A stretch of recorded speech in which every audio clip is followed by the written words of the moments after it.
بسم الله الرحمن الرحيم. الحمد لله الذي جعل الحمد مفتاحا لذكره وسببا للمزيد من فضله ودليلا على آلائه وعظمته، والصلاة والسلام على عبده وصفيه سيد رسله أبي القاسم المصطفى محمد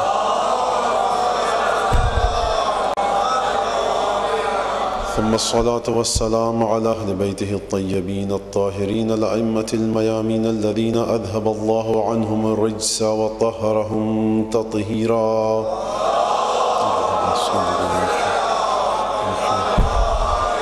واللعنة الدائمة على أعدائهم أجمعين من الآن إلى قيام يوم الدين. أما بعد، فقد قال الله تبارك وتعالى في قرآنه المجيد وفرقانه الحميد وقوله الحق وهو أصدق الصادقين: أعوذ بالله من الشيطان الرجيم. إنما أمره إذا أراد شيئا أن يقول له كن فيكون. فسبحان الذي بيده ملكوت كل شيء وإليه ترجعون. صدق الله العلي العظيم. صلوات بجملة محمد.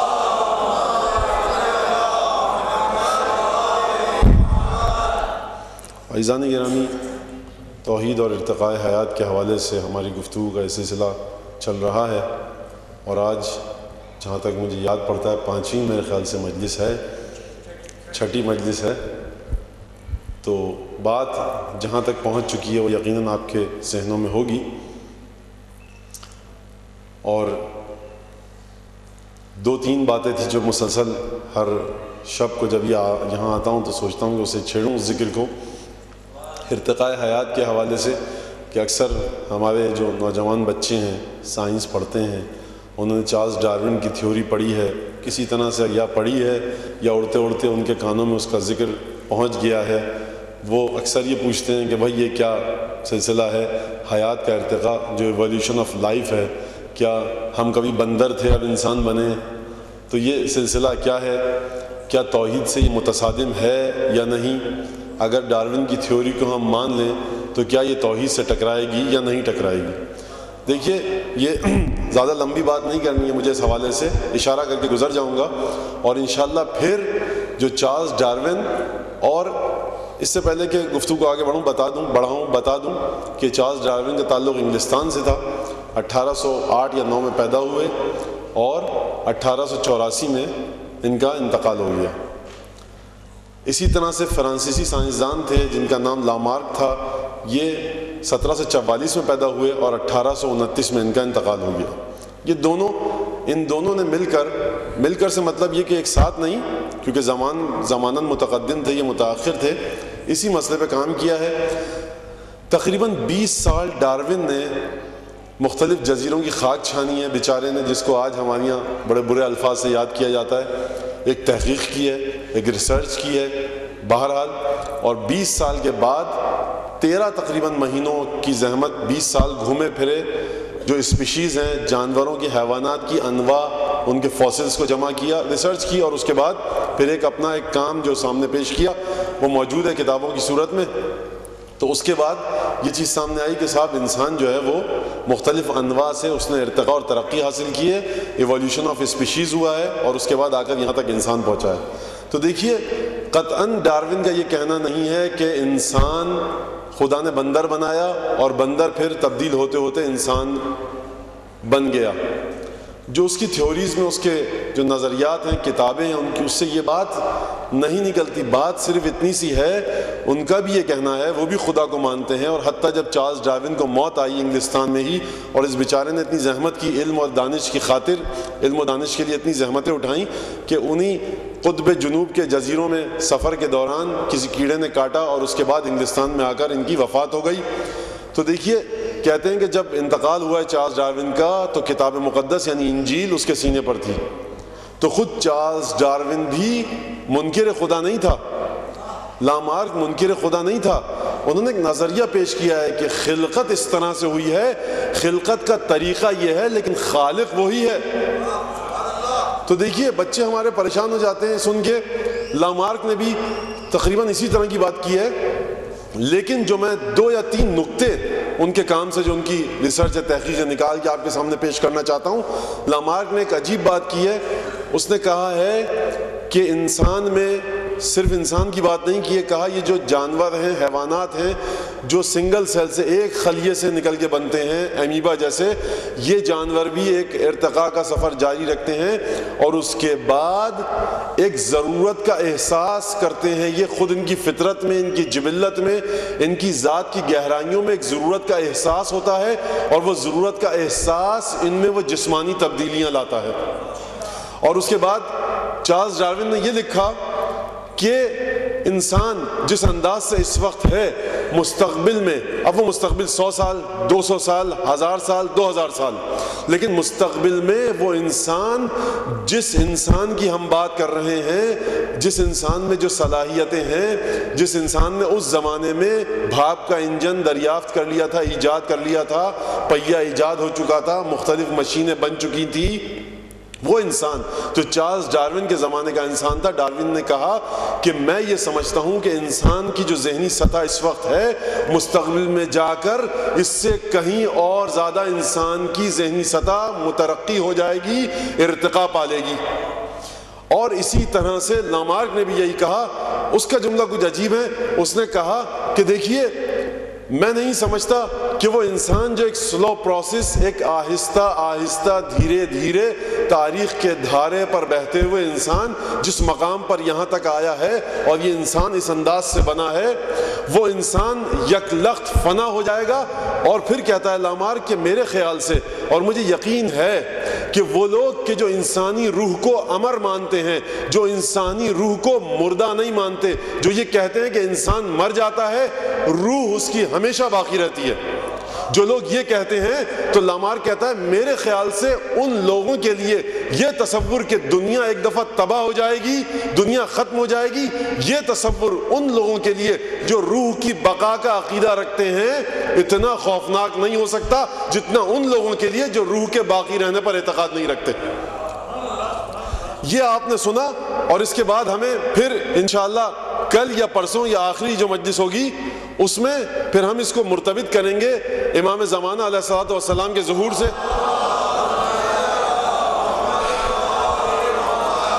کہ امام زمانہ کے ظہور کے بعد جو ہمیں روایات ملتی ہیں کہ انسانوں کی حالت کیا ہوگی، کیا چارلس ڈارون اور لامارک کی تھیوری سے اور ان کے نظریے سے ہم ایسی کوئی بات نکال سکتے ہیں جو ہمیں اپنی روایتوں میں ملتی ہے یا نہیں؟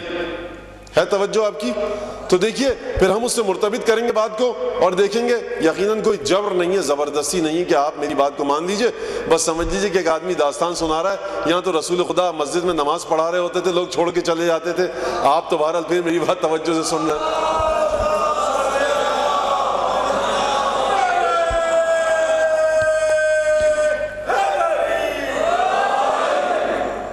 تو انسان جو روایت ہمیں ملتی ہیں کہ ایک انسان کی عقل 40 یا 70 انسانوں کی عقل کے مساوی ہو جائے گی، اور یہ ہماری جو روایات میں ملتا ہے کہ علم کی حقیقت 29 حروف ہیں، علم کی حقیقت 29 حروف ہیں، ایک حرف تمام انسانوں کے درمیان تقسیم کیا گیا ہے، باقی ائمہ کو عطا ہوئے ہیں۔ تو اب وہ جو حروف ائمہ کو عطا ہوئے ہیں، جب امام زمانہ علیہ السلام کا ظہور ہوگا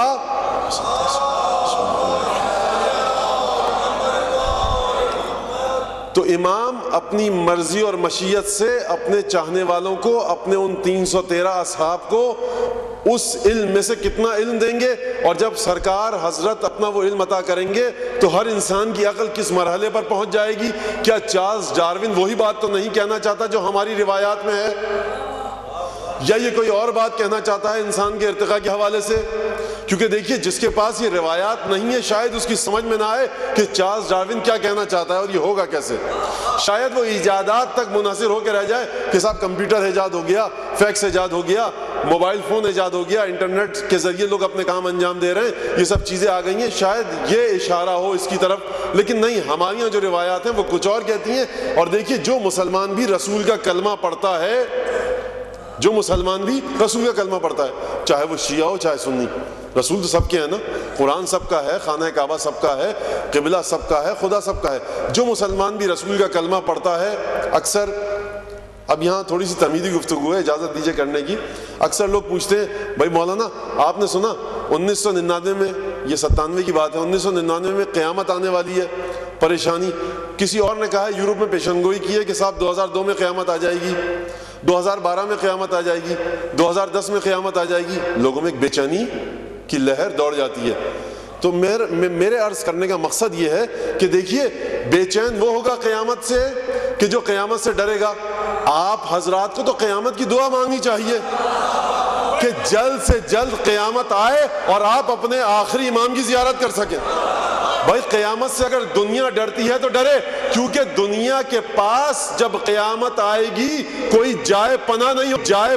ہم وہ لوگ ہیں کہ ہم دعا کرتے ہیں قیامت کی، پروردگار اگر کل صبح تک تو قیامت لانا چاہتا ہے تو ہماری دعا یہ ہے کہ آج رات ہی کو آ جائے اور ظہور امام زمانہ ہو جائے اور ہم اپنے امام کے سائے تلے باقی ماندہ زندگی کے گھنٹے گزار سکیں۔ تو قیامت آنے سے کبھی گھبرائیے مت، کبھی ڈریے مت۔ جو کہہ رہا ہے کہ قیامت آنے والی ہے تو اس کے لیے خبر بری ہے، آپ کے لیے خوشخبری ہے۔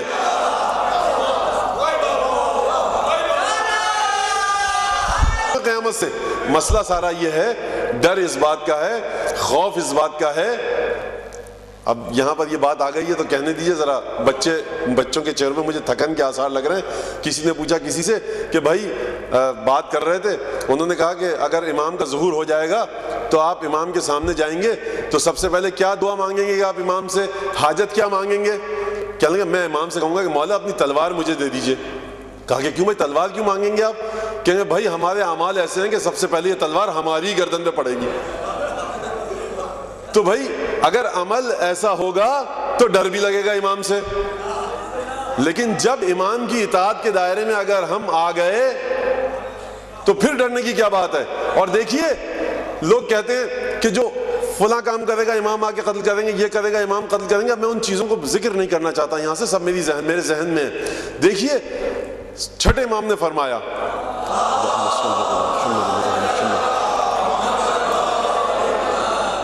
کہ جو شخص فجر کی نماز کے بعد 40 دن تک دعائے عہد پڑھے گا، ہر حرف کے بدلے میں خدا اسے 1000 نیکیاں ادا کرے گا، 1000 گناہ اس کے ختم کرے گا، اور اگر وہ سچے دل سے یہ نیت کرے کہ خدا مجھے اس دعا کے وسیلے سے امام کے انصار میں شامل کرے، تو اگر اس مومن کو امام کے ظہور سے پہلے موت آ بھی جائے تو خدا اس مردہ مومن کو اس کی قبر سے نکالے گا اور زندہ کرے گا، امام کے لشکر میں شامل کرے گا۔ تو بھئی ڈرنے کی کیا ضرورت ہے؟ چھٹے امام نے نسخہ بتلا دیا ہے، فجر کی نماز پڑھیے اور دعائے عہد پڑھیے۔ اچھا فجر کی نماز کے بعد پڑھنا بھول گئے، کوئی مسئلہ نہیں، ظہر کے بعد پڑھ لیجئے، ظہر کے بعد پڑھنا بھول گئے مغرب عشاء کے بعد پڑھ لیجئے، مغرب عشاء کے بعد پڑھنا بھول گئے سونے سے پہلے پڑھ لیجئے، پڑھیے تو صحیح کوئی وقت۔ لیکن یہ سرکار کا وعدہ ہے چھٹے امام کا، دیکھیے کہ یہ عجیب دعا ہے، ترجمہ ضرور پڑھیے گا اس کا، سمجھ میں آئے گا کہ ہمیں کس انداز سے ظہور کی تیاریاں کرنی چاہیے۔ تو یہ جب عمل ایسے ہوں گے تو امام سے پہلی حاجت یہی ہوگی، نہ مال کی، نہ پیسے کی، نہ دولت کی، نہ رزق کی، نہ اولاد کی، نہ بیماریوں سے بچاؤ گی۔ پہلی دعا امام سے یہ ہوگی، مولا اپنی تلوار ہمیں دے دیجئے تاکہ ہماری گردن پہ یہ تلوار نہ چلے۔ تو لیکن اگر عمل صحیح ہو جائے انسان کا، اور دیکھیے چھوٹے موٹے گناہ کبیرہ صغیرہ ہر انسان کرتا ہے، آخری خبریں آنے تک نہ آپ معصوم ہیں نہ میں معصوم ہوں۔ معصوم 14 تھے، ان میں مجھے یقین ہے میرا نام نہیں ہے، آپ کو پتہ نہیں ہے یا نہیں ہے، لیکن معصوم 14 تھے۔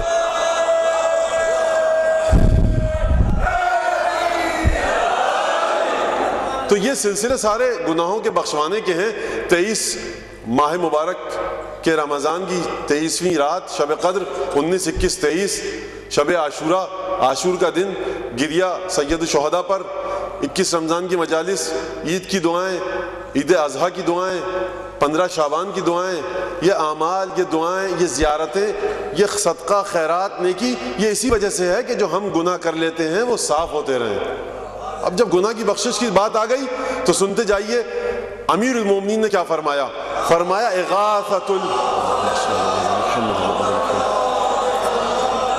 بھئی مولانا بڑے گناہ کیے ہم نے زندگی میں، بڑے خطرناک گناہ کیے، کیسے بخشوائیں، کیا کریں؟ بھئی یہاں پر کنفیشن چیمبر نہیں ہے، ایک کمرہ نہیں بنا ہوا یہاں پر مسجد میں کہ آپ جائیے اور مولوی کے سامنے اپنے گناہوں کو اعتراف کیجئے۔ ہمارے یہاں یہ قتل نہیں ہے، اعتراف کرنا ہے خدا کے سامنے کیجئے۔ فرمایا مولانا کہ دیکھو گناہوں پر ندامت اور اس کا اعتراف خدا کی بارگاہ میں یہ بخشش کی علامت ہے گناہ کی۔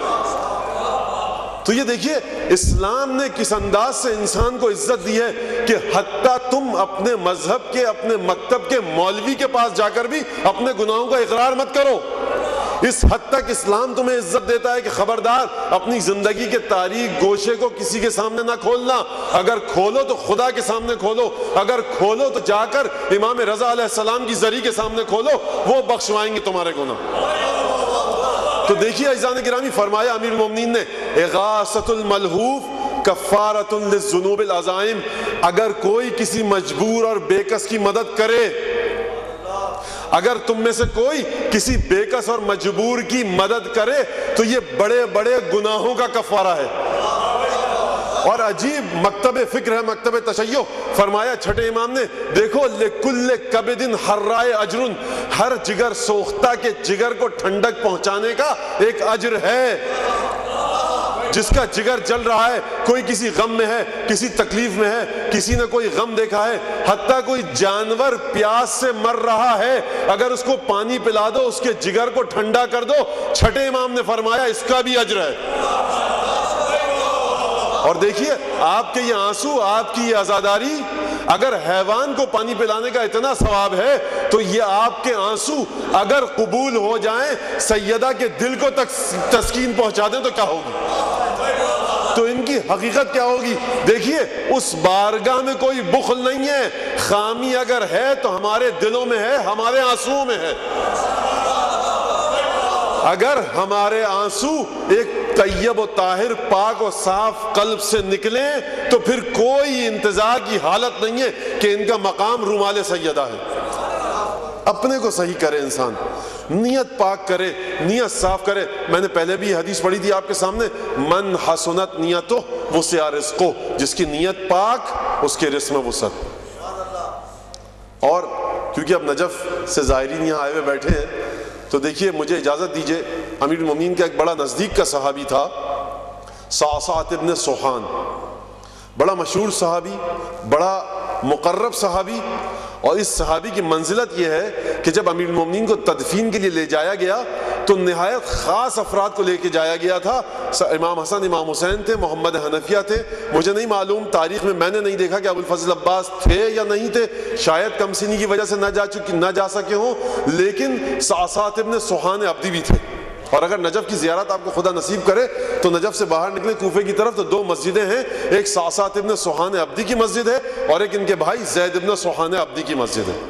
یہ صحابی صعصعۃ ابن سوحان امیر المومنین، جسے خطابت اور فصاحت کا شہنشاہ کہا جاتا ہے تمام دنیا عرب میں، امیر المومنین نے فرمایا صعصعۃ ابن سوحان کے بارے میں کہ ھذا الخطیب الشہشاہ، یہ بڑا ماہر خطیب ہے۔ سوچئے کہ جس خطیب کی تعریف امیر المومنین کریں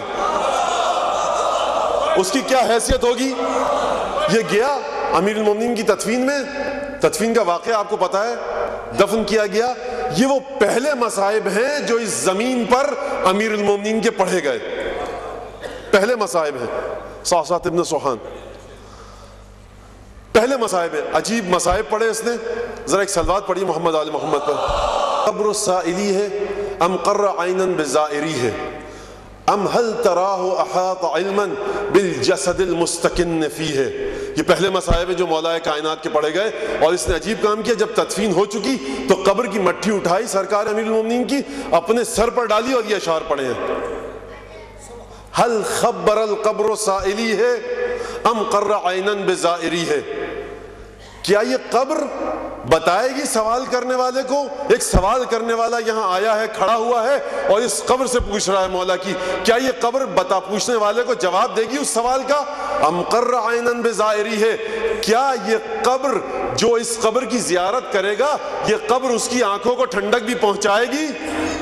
ام قر عینا بزائری ہے ام حل تراہ احاط علما، اے لوگوں کیا تم جانتے ہو، تمہارے خیال میں یہ قبر جانتی بھی ہے یا نہیں جانتی، بالجسد المستکن فیہ، کہ کون جسم اس میں آ کر سو رہا ہے، بالجسد المستکن فیہ، یا موت لو تقبل افتداء، اے موت اگر تم مجھ سے فدیہ مانگتی، اے موت اگر تم مجھ سے فدیہ مانگتی اور تو یہ کہتی کہ میں علی کو نہیں موت دینا چاہتی، موت علی کو نہ آتی، اگر تم مجھ سے علی کے بدلے فدیہ مانگتی کہ میں علی کے بدلے ایک جزیہ دے دیتا، ایک فدیہ دے دیتا، یا موت لو تقبل افتداء، اے موت اگر تو علی کو نہ مارتی اور مجھ سے آ کر فدیہ مانگتی کہ میں علی کو نہیں ماروں گی، مجھے ایک فدیہ دو، لکنت بالروح افتدی ہے، تو میں اپنی روح تجھے دے دیتا، میں مر جاتا میرا مولا زندہ رہ جاتا، لیکن تو بالروح افتدی ہے۔ یہ عجیب مرحلہ ہے، دیکھیے یہ عجیب مرحلہ ہے، اتنی محبت ہے،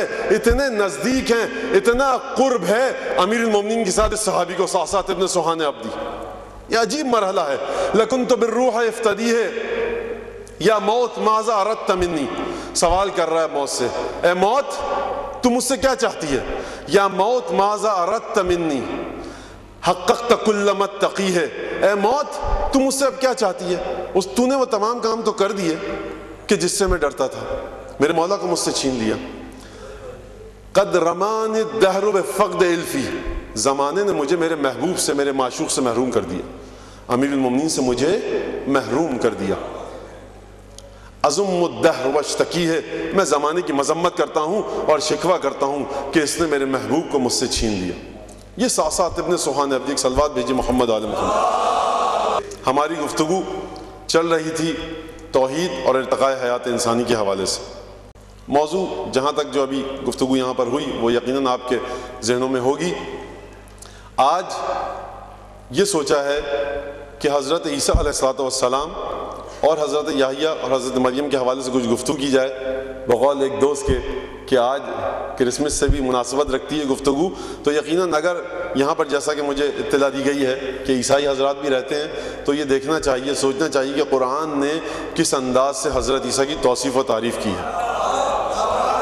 جس انداز سے قرآن نے حضرت عیسیٰ کی تعریف اور توصیف کی ہے، جس انداز سے قرآن نے حضرت عیسیٰ کی تمجید کی ہے، کیا ہمیں بائبل میں وہ توصیف و تمجید ملتی ہے؟ یقیناً اگر میں نوشی و میں گساری یہ کبھی عمل نہیں ہے تو لوگ اپنے نبیوں سے بھی منسوب کر دیں گے۔ اگر بے راہ روی کا شکار ہو جانا جس کی نظر میں کبھی عمل نہیں ہے وہ اپنے نبی سے، اپنے پیغمبر سے منسوب کرے گا، لیکن قرآن کی نظر میں انبیاء کا رتبہ ان عام لوگوں سے بھی کہیں بہت زیادہ بلند ہے کہ جو دین پر عمل کرتے ہیں، اپنی ایک پاک اور صاف زندگی گزار کر چلے جاتے ہیں۔ ایسا نہیں ہے کہ جو پاک و صاف زندگی گزار کر چلا جائے، تقوی کا دامن ہاتھوں میں اس کے تھامے رہے، وہ اور نبی برابر ہو گئے، نہیں، نبی کا مقام ایک عام متقی انسان سے، ایک عام پاک باز انسان سے بھی کہیں زیادہ ہے۔ تو دیکھیے حضرت عیسیٰ کے بارے میں کیا کہا۔ سورہ مریم عجیب انداز سے شروع ہو رہا ہے یہ سورہ، بسم اللہ الرحمن الرحیم، کاف ہا یا عین صاد، ذکر رحمت ربک عبدہ زکریا اذ نادى ربہ نداء خفیا رب انی وہن العظم منی واشتعل الراس شیبہ ولم اکن بدعائک رب شقیا وانی خفت الموالی من ورائی وکانت امرأتی عاقر فہب لی من لدنک ولیا یرثنی ویرث من آل یعقوب واجعلہ رب رضیا۔ یہ حضرت زکریا کی دعا۔ اب آئیے ذرا ترجمہ سنیے اس کا بہت توجہ کے ساتھ۔ کاف ہا یا عین صاد، یہ حروف مقطعات ہیں، مختلف روایات ہیں اس کے بارے میں، ہمیں اس کی گفتگو میں نہیں جانا بالکل بھی۔ ذکر رحمت ربک عبدہ زکریا، دیکھیے عجیب آیت ہے یہ، عجیب موسیقی ہے اس آیت میں، عجیب ترنم ہے، عجیب آہنگ ہے، اور صرف آہنگ اور موسیقیت ہی نہیں بلکہ اس میں معنی بھی بڑا عجیب پوشیدہ ہے۔ ذکر رحمت ربک عبدہ زکریا، یاد کرو، دیکھو وہ وقت، ذکر رحمت ربک عبدہ زکریا، وہ وقت کون سا وقت کہ میرے حبیب تیرے رب کی رحمت نے زکریا کو یاد کیا۔ دیکھیے زکریا کا مقام دیکھیے اب کہ پروردگار کی رحمت زکریا کو یاد کر رہی ہے، ذکر و رحمت ربک عبدہ زکریا، کہ پروردگار کی رحمت نے زکریا کو یاد کیا، زکریا کا ذکر کیا۔ کس وقت کیا؟ اس وقت کیا اذ نادى ربہ نداء خفیا، جب زکریا نے بڑے خفی انداز سے زیر لب بڑے آرام کے ساتھ پروردگار کی بارگاہ میں دعا کی۔ دیکھیے ہم یہ کہتے ہیں کہ صاحب پروردگار تیری رحمت کا صدقہ، تیری رحمت کا واسطہ، ہم رحمت کو یاد کرتے ہیں اس وقت، لیکن قرآن کا تصور، قرآن کا فلسفہ کچھ عجیب ہے، قرآن کی منطق کچھ عجیب ہے۔ قرآن فرما رہا ہے ذکر و رحمت ربک زکریا اذ نادى ربہ نداء خفیا، جب زکریا نے اپنے پروردگار کو پکارا نا تو اس وقت در حقیقت پروردگار کی رحمت نے زکریا کو یاد کیا تھا۔ ذکر و رحمت ربک عبدہ زکریا، پروردگار سے دعا کی زکریا نے۔ کیا دعا کی؟ رب انی وہن العظم منی، پروردگار میرے جسم میں اب سستی آ چکی ہے، رخوت آ چکی ہے، ہڈیاں میری کمزور ہو چکی ہیں، واشتعل الراس شیبہ، سر کے بالوں میں سفیدی مشتعل ہو چکی ہے، ولم اکن بدعائک رب شقیہ، پروردگار میں نے کبھی تیری دعا کے سلسلے میں، تجھے پکارنے کے سلسلے میں نے کبھی کوئی کوتاہی تو نہیں کی۔ ولم اکن بدعائک رب شقیہ، اچھا پروردگار یہ سب تو نے سن لیا۔ اب آیت آگے بڑھی، پروردگار میں ڈرتا اس بات سے ہوں، وَإِنِّي خِفْتُ الْمَوَالِيَ مِنْ وَرَائِي، میں اپنے بعد اپنے رشتہ داروں سے ڈرتا ہوں۔ امام جلال الدین سیوطی نے موالی کا یہاں پر معنی کیا ہے رشتہ دار، کہ میرے دین کو کہیں ضائع نہ کر دیں، میرے دین کو برباد نہ کر دیں۔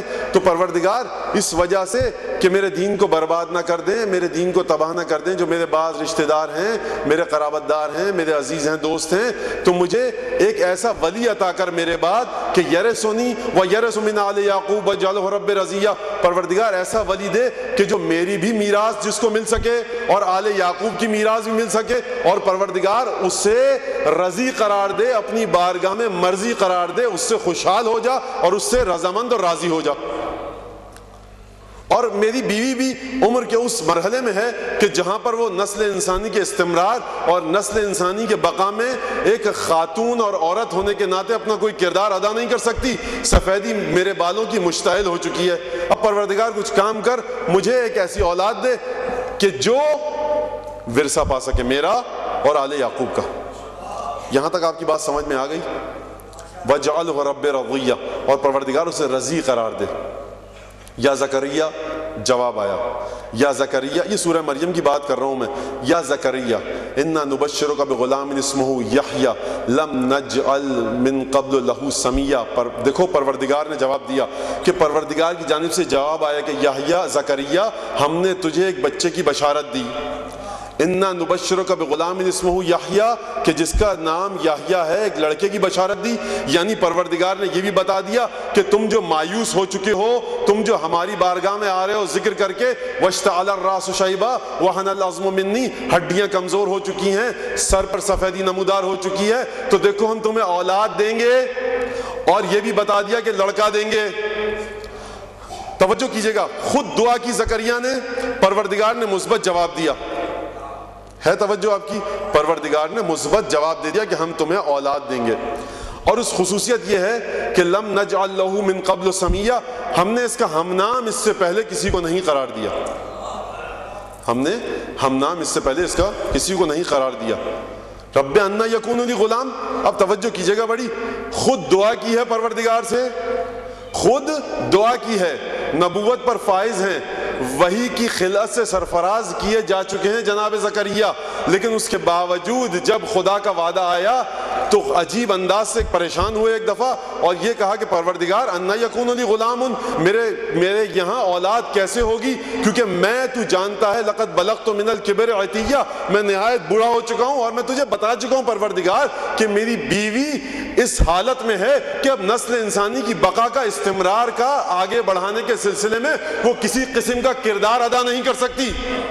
اب میں کروں تو کیا کروں کہ دیکھیے عمر کے مختلف حصے سے تعلق رکھنے والے بچے بیٹھے ہیں، ممبر کا بھی تقاضا ہے اپنا، تو اس انداز سے مجھے گفتگو کرنی پڑ رہی ہے کہ بڑے گھما پھرا کر، تو دیکھیے نہ میری بیوی وہ کردار ادا کر سکتی ہے نہ میں۔ بھائی زکریا کی خدمت میں ہاتھوں کو جوڑ کر ہم یہ کہہ سکتے ہیں کہ جناب زکریا خود تو دعا کی تھی، پروردگار نے وعدہ دے دیا، لیکن اس کے باوجود پھر آپ کو ذرا شک ہے۔ کی درخواست نہ کر دی جائے میرے بارے میں اور مقدمہ نہ چل جائے توہین رسالت کا. یہ میں نہیں کہہ رہا، یہ سورہ مریم کی آیتیں کہہ رہی ہیں. آیتوں کا ترجمہ آپ گھر جا کے پڑھ سکتے ہیں. زکریا، بھائی آپ کو تو جناب زکریا یقین تھا، آپ نے گفتگو کی تھی، پھر یہ ایک شک کی کیفیت کیوں آئی؟ یہ سوال کیوں کیا دوبارہ؟ تو دیکھیے ہو سکتا ہے اس کا یہ جواب دیا جا سکے کہ پروردگار سے شاید کوئی آیت مانگ رہے تھے، کوئی نشانی مانگ رہے تھے. رب اجعل لی آیا، پروردگار کوئی نشانی دے دے مجھے. تو پروردگار نے کہا دیکھو آیتوں کا تمہارے لیے نشانی یہ ہے ان لا تکلم الناس، دیکھو تم کسی سے گفتگو نہیں کر سکتے مگر یہ کہ تم اشاروں کی صورت میں گفتگو کرو گے. ثلاث لیال سویہ، 3 دن تک اشاروں کی صورت میں گفتگو کرو گے، اس حالت میں کہ تمہاری زبان بول نہیں سکے گی. تم گونگے نہیں ہوگے لیکن بولنا بھی چاہو گے تو بول نہیں سکو گے. عزیزان گرامی، یہ حکم وجوب کا نہیں تھا، یہ حکم تکوینی تھا. یعنی زکریا سے 3 دن کے لیے باوجود اس کے کہ وہ صحیح و سالم تھے، پروردگار نے قوت گویائی چھین لی. بس سمجھ میں آیا کہ آیت ہمیشہ اس کا نام نہیں ہے کہ آپ کو کوئی چیز عطا کی جائے، آیت اس کا بھی نام ہے کہ آپ سے کوئی چیز چھین لی جائے. اس کے بعد کیا ہوا؟ فخرج علی قومہ، زکریا آئے اپنی قوم کی طرف، رشتہ داروں کی طرف، اور اس کے بعد اوحا الیہم، وحی کی اشارہ کیا ان کی طرف. کیا اشارہ کیا؟ ان سبحوا بکرۃ وعشیہ. اب دیکھیے یہاں سے ایک اخلاقی نکتہ سامنے نکل کے آتا ہے. پروردگار نے جب وعدہ دے دیا کہ دیکھو ہم تمہیں یحییٰ دینے والے ہیں، یہ ایسا بچہ ہوگا کہ اس سے پہلے اس کا کسی کا نام یحییٰ نہیں رکھا گیا. زکریا کو آیت بھی مل گئی، نشانی بھی مل گئی، دل میں سکون بھی آ گیا. جب اپنے رشتہ داروں کے پاس نکلے، محراب عبادت سے نکل کر آئے اپنے رشتہ داروں کے پاس، تو اشارہ کیا. فاوحا، یہاں اوحا یعنی اشارہ کیا کہ بھائی تم اب پروردگار کی صبح و شام تسبیح کرو. ان سبحوہ بکرۃ وعشیہ، صبح شام تسبیح کرو. یعنی جب بھی پروردگار کی طرف سے کوئی نعمت ملے یا کسی نئی نعمت کے ملنے کا وعدہ ملے تو انسانوں کی ذمہ داری یہ ہے کہ اس نعمت کا شکر ادا کریں، تسبیح پروردگار کو انجام دیں. اور اس کے بعد مختصر کرتے ہوئے گفتگو کو، یا یحییٰ خذ الکتاب بقوہ، اے یحییٰ دیکھو ہم نے تمہیں کتاب دی، کتاب کو مضبوطی سے پکڑنا. وآتیناہ الحکم صبیہ، ہم نے بچپنے میں ہی یحییٰ کو نبوت عطا کر دی. تو دیکھیے قرآن یہ اعلان کر رہا ہے کہ پروردگار سے رابطے کا نام ہے نبوت، پروردگار سے تعلق کا نام ہے وحی ملنا، پروردگار سے ارتباط کا نام ہے رسالت. تو یہ بچپنے میں مل سکتی ہے. تو اگر تاریخ کبھی یہ بتائے کہ 9ویں امام کو بچپنے میں امامت ملی تو اس پر زیادہ تعجب کا اظہار مت کیجیے گا.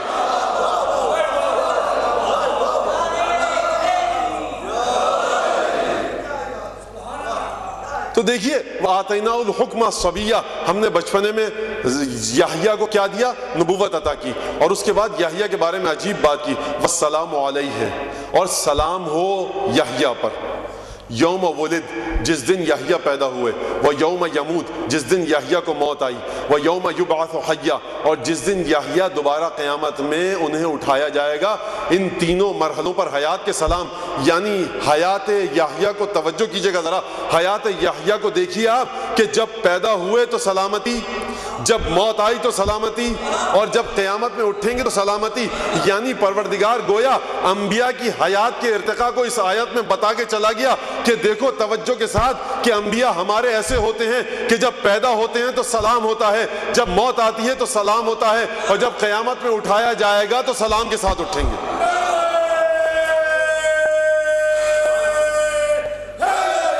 یہ خود ایک آیت ہے، یا جناب یحییٰ ایک آیت ہے. اب یحییٰ کی بات ختم ہوئی. آئیے دیکھیے جناب یحییٰ کا قصہ ذرا سا تعجب آور ہے. انی وہن العظم منی واشتعل الراس شیبہ وکانت امراتی عاقرہ، میری بیوی کا مرحلہ یہ ہے، میں خود ایسا ہوں، ناممکن ہے اب اولاد ہو، لیکن خدا نے اس مرحلے پر بھی ایک اعجاز، ایک کرامت، ایک تقریباً ناممکن بات کو جو معاشرے میں انجام نہیں پا سکتی، اسے خدا نے اپنی قدرت کے ذریعے ممکن کر دیا. جب یحییٰ اور زکریا کا قصہ ختم ہو گیا تو اب ذرا سا انسانوں کا تعجب ختم ہوا. تو بات پروردگار نے آگے بڑھائی، وَاذْكُرْ فِي الْكِتَابِ مَرْيَمَ إِذِ انْتَبَذَتْ مِنْ أَهْلِهَا مَكَانًا شَرْقِيًّا. دیکھو یاد کرو کتاب میں مریم کے ذکر کو، إِذِ انْتَبَذَتْ مِنْ أَهْلِهَا مَكَانًا شَرْقِيًّا، کہ جب وہ اپنے رشتہ داروں سے دور ایک مقام پہ چلی گئی تھیں. فَاتَّخَذَتْ عَلَيْهِمْ حِجَابًا، اور مریم نے اس مقام پر، مریم پر وہ وقت ایسا آیا، یقیناً آپ کو جناب مریم کا قصہ سب کو پتہ ہے، مجھے کھول کر بیان نہیں کرنا، عذر میرا وہی ہے کہ مختلف سن سے اور عمر سے تعلق رکھنے والے لوگ یہاں موجود ہیں، مختلف سوالات پیدا ہو جائیں گے، اس لیے میں اس سلسلے میں اور ان تمام پیش دار اور مشکل گفتگو میں نہیں جانا چاہتا یہ کیا ہوا کیسے ہوا، بس سیدھے سادے انداز سے آیت پڑھ کے ترجمہ کر کے آگے بڑھوں گا کہ جہاں تک مجھے آپ کے ذہنوں کو لے کے جانا ہے۔ وَاذْكُرْ فِي الْكِتَابِ مَرْيَمَ إِذِ انتبذت مِنْ أَهْلِهَا مَكَانًا شَرْقِيًّا، دیکھو یاد کرو مریم کو، کب یاد کرو؟ إِذِ انتبذت مِنْ أَهْلِهَا مَكَانًا شَرْقِيًّا، کہ جب مریم مکان شرقی کی طرف چلی گئی۔ اب جناب جلال الدین سیوطی کا مسلسل نام لے رہا ہوں اس لیے کہ وہ قابل قبول ہے تقریباً سب کے لیے، فریقین کے لیے، بعض حوالوں سے اور بعض جہات سے۔ تعویلی بحث میں علماء نے یہ کہا کہ مکان شرقی کا مطلب یہ ہے کہ بہت دور چلی گئیں، اور جو اہل معرفت ہیں عرفاء ہیں انہوں نے تفسیر میں کیا کہا، اس ذکر کو چھوڑیے کہ مکان شرقی کا معنی کیا ہے، تھوڑی دیر کے لیے فرض کر لیجئے کہ مکان شرقی کا مطلب یہ ہے کہ دور چلی گئیں، ذرا دور چلی گئیں۔ فَاتَّخَذَتْ عَلَيْهِمْ حِجَابًا، اور مریم پر کیونکہ وہ حالت طاری ہوئی کہ جو خواتین پر حالت طاری ہوتی ہے، اتنا کٹھن وقت تھا، عیسیٰ کی پیدائش ہونے والی تھی، تو مریم نے ذرا دور اپنے آپ کو کر لیا، ایک پردے کا سما ہو جائے، ایک سامان حجاب ہو جائے، ایک پردہ پڑ جائے تاکہ مجھے اس حالت میں کوئی دیکھ نہ سکے۔ فَاتَّخَذَتْ عَلَيْهِمْ حِجَابًا فَأَرْسَلْنَا إِلَيْهَا رُوحَنَا فَتَمَثَّلَ لَهَا بَشَرًا سَوِيًّا، اور اس کے بعد ہم نے، پروردگار فرما رہا ہے، ہم نے اپنی روح کو مریم کی جانب بھیجا۔ فَأَرْسَلْنَا إِلَيْهَا رُوحَنَا فَتَمَثَّلَ لَهَا بَشَرًا سَوِيًّا، تمثل پایا ہماری روح نے بشر کی صورت میں، تمثل روح نے بشر کی صورت میں، یعنی وہ چیز جو ہماری روح تھی، وہ جو فرشتہ تھا، اسے ہم نے مریم کے پاس جب بھیجا تو مریم کے سامنے وہ فرشتے کی صورت میں آیا، انسان کی صورت میں آیا۔ فَتَمَثَّلَ لَهَا بَشَرًا سَوِيًّا، اب مریم نے دیکھا میں اپنے رشتہ داروں سے دور ہوں، مکان شرقی پر ہوں، یہ بیابان ہے، سناٹا ہے، میں ایک عورت، یہ انسان آ گیا میرے سامنے۔ ایک دفعہ گھبرا گئیں، اکیلی عورت تھیں، دیکھ کر گھبرا گئیں، فرمایا قالت انی اعوذ بالرحمن منک ان کنت تقیا، میں رحمان اور رحیم کی پناہ مانگتی ہوں تجھ سے اگر تو متقی ہے۔ یہ تقوی کی قید کیوں لگائی؟ بھائی جسے خوف خدا ہوگا وہی اکیلی عورت کو دیکھ کر اپنی نیت کو صحیح اور صاف رکھ سکے گا۔ جو بے تقوی ہوگا، جس کے کردار میں کجی ہوگی، جس کے کردار میں خامی ہوگی، وہی تنہا عورت کو دیکھ کر اس کے دل میں کوئی بری نیت آ سکتی ہے۔ اگر تو متقی ہے، اگر تو خدا سے ڈرتا ہے تو میں رحمان کی پناہ مانگتی ہوں تجھ سے، دیکھو میں اکیلی عورت ہوں، یہ الفاظ میرے ہیں، انی اعوذ بالرحمن منک ان کنت تقیا، اگر تو متقی ہے تو میں رحمان کی پناہ میں جاتی ہوں تجھ سے۔ جبرائیل آئے، ملک تھا، روح تھی، حقیقت کیا تھی اس میں مجھے ابھی نہیں جانا، تو اس فرشتے نے کیا کہا، روح پروردگار نے کیا کہا، دیکھو انما انا رسول ربک لاہب لک غلاما زکیا، مریم ڈرو مت، میں انسانی قالب میں ہوں، تمثل انسانی پایا ہے میں نے، لیکن میں فرشتہ ہوں، انما انا رسول ربک، میں تیرے پروردگار کا فرستادہ ہوں، میں تیرے پروردگار کا بھیجا ہوا نمائندہ ہوں، فرشتہ ہوں، کس لیے؟ تاکہ آؤں لاہب لک غلاما زکیا، تاکہ میں تجھے ایک پاک بچہ دے سکوں۔ بھائی عزیزان گرامی، مسئلہ سارا یہ ہے کہ عیسیٰ کی پیدائش ہوئی خدا کے اذن سے، خدا نے فرمایا کہ دیکھو ہم نے القاہا الی مریم، عیسیٰ ہمارا کلمہ تھے جسے ہم نے مریم کو عطا کیا، لیکن سورہ مریم کی یہ آیت کہہ رہی ہے کہ اس فرشتے نے، روح الہی نے کہا کہ میں یہاں آیا ہوں لأہب لک غلاما زکیا، وہ جو پاک بچہ تجھے ملنے والا ہے نا، وہ بچہ میں دوں گا۔ بھئی یہ کیا راز ہے؟ خدا دے رہا ہے وہ بچہ، عطا خدا کی ہے، یہ عطا اس فرشتے کی ہے۔ تو عزیزان گرامی سمجھ میں آئے گی بات، انما امرہ اذا اراد شیئا ان یقول لہ کن فیکون، اگر کوئی حیات اس مرحلے تک پہنچ جائے کہ خدا سے متصل ہو جائے تو خدا بھی دے گا، اسی نے دیا ہے، یہ دے گا، خدا دے گا۔ یہیں رک جائیے ذرا، حج کا موسم ہے، ایام حج ہیں، منی میں رش لگا ہے مسلمانوں کا، 7ویں امام کا زمانہ ہے، گزر رہے ہیں حج کے اعمال سے فارغ ہو کر، دیکھا کہ ایک عورت رو رہی ہے بیٹھی ہوئی، کہا کیوں رو رہی ہو؟ کہا کہ بھائی تجھے کیا نہیں جانتی تھی؟ کہا کہ کیا کام ہے، میری گائے تھی، ایک بیوہ ہوں، دودھ نکالتی تھی، دہی پنیر جو چیزیں بنتی ہیں، مکھن، وہ اس سے نکال کے بیچتی تھی، یہی ایک گائے ہے، مر گئی ہے، اس لیے رو رہی ہوں۔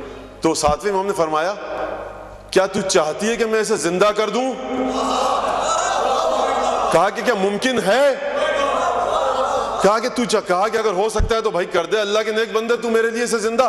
تو روایت کے الفاظ ہیں کہ امام نے کچھ زیر لب الفاظ پڑھے اور اس کے بعد گائے کو ایک ٹھوکر ماری، گائے اٹھ کر کھڑی ہوئی، ایک دم سے وہ عورت چیخی، یہ عیسیٰ مسیح ہے، اس نے عیسیٰ والا کام کیا ہے۔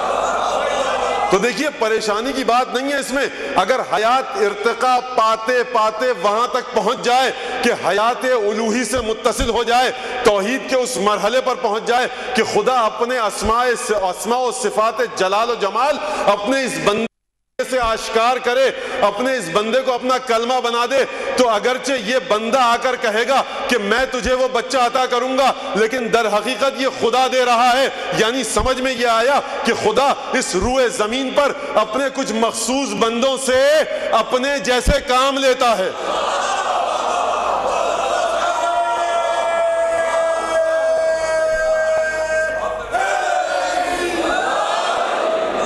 تو جائیے نجف جائیے، کربلا جائیے، سامرہ جائیے، قم جائیے، مشہد جائیے، ائمہ کے روضوں پہ جائیے، امام زادوں کے روضے پہ جائیے، حضرت ابو الفضل عباس کے روضے پہ جائیے، اگر براہ راست حاجت مانگیں کوئی مضائقہ نہیں ہے، کوئی شرک کا شائبہ نہیں ہے، کیونکہ آپ کا عقیدہ یہ ہے کہ یہ خدا کے وہ بندے ہیں کہ جن کی حیات اس مرحلے پر ہے جو خدا کی اجازت سے عطا بھی کر سکتے ہیں، چھین بھی سکتے ہیں، دے بھی سکتے ہیں اور یہ چھین بھی سکتے ہیں۔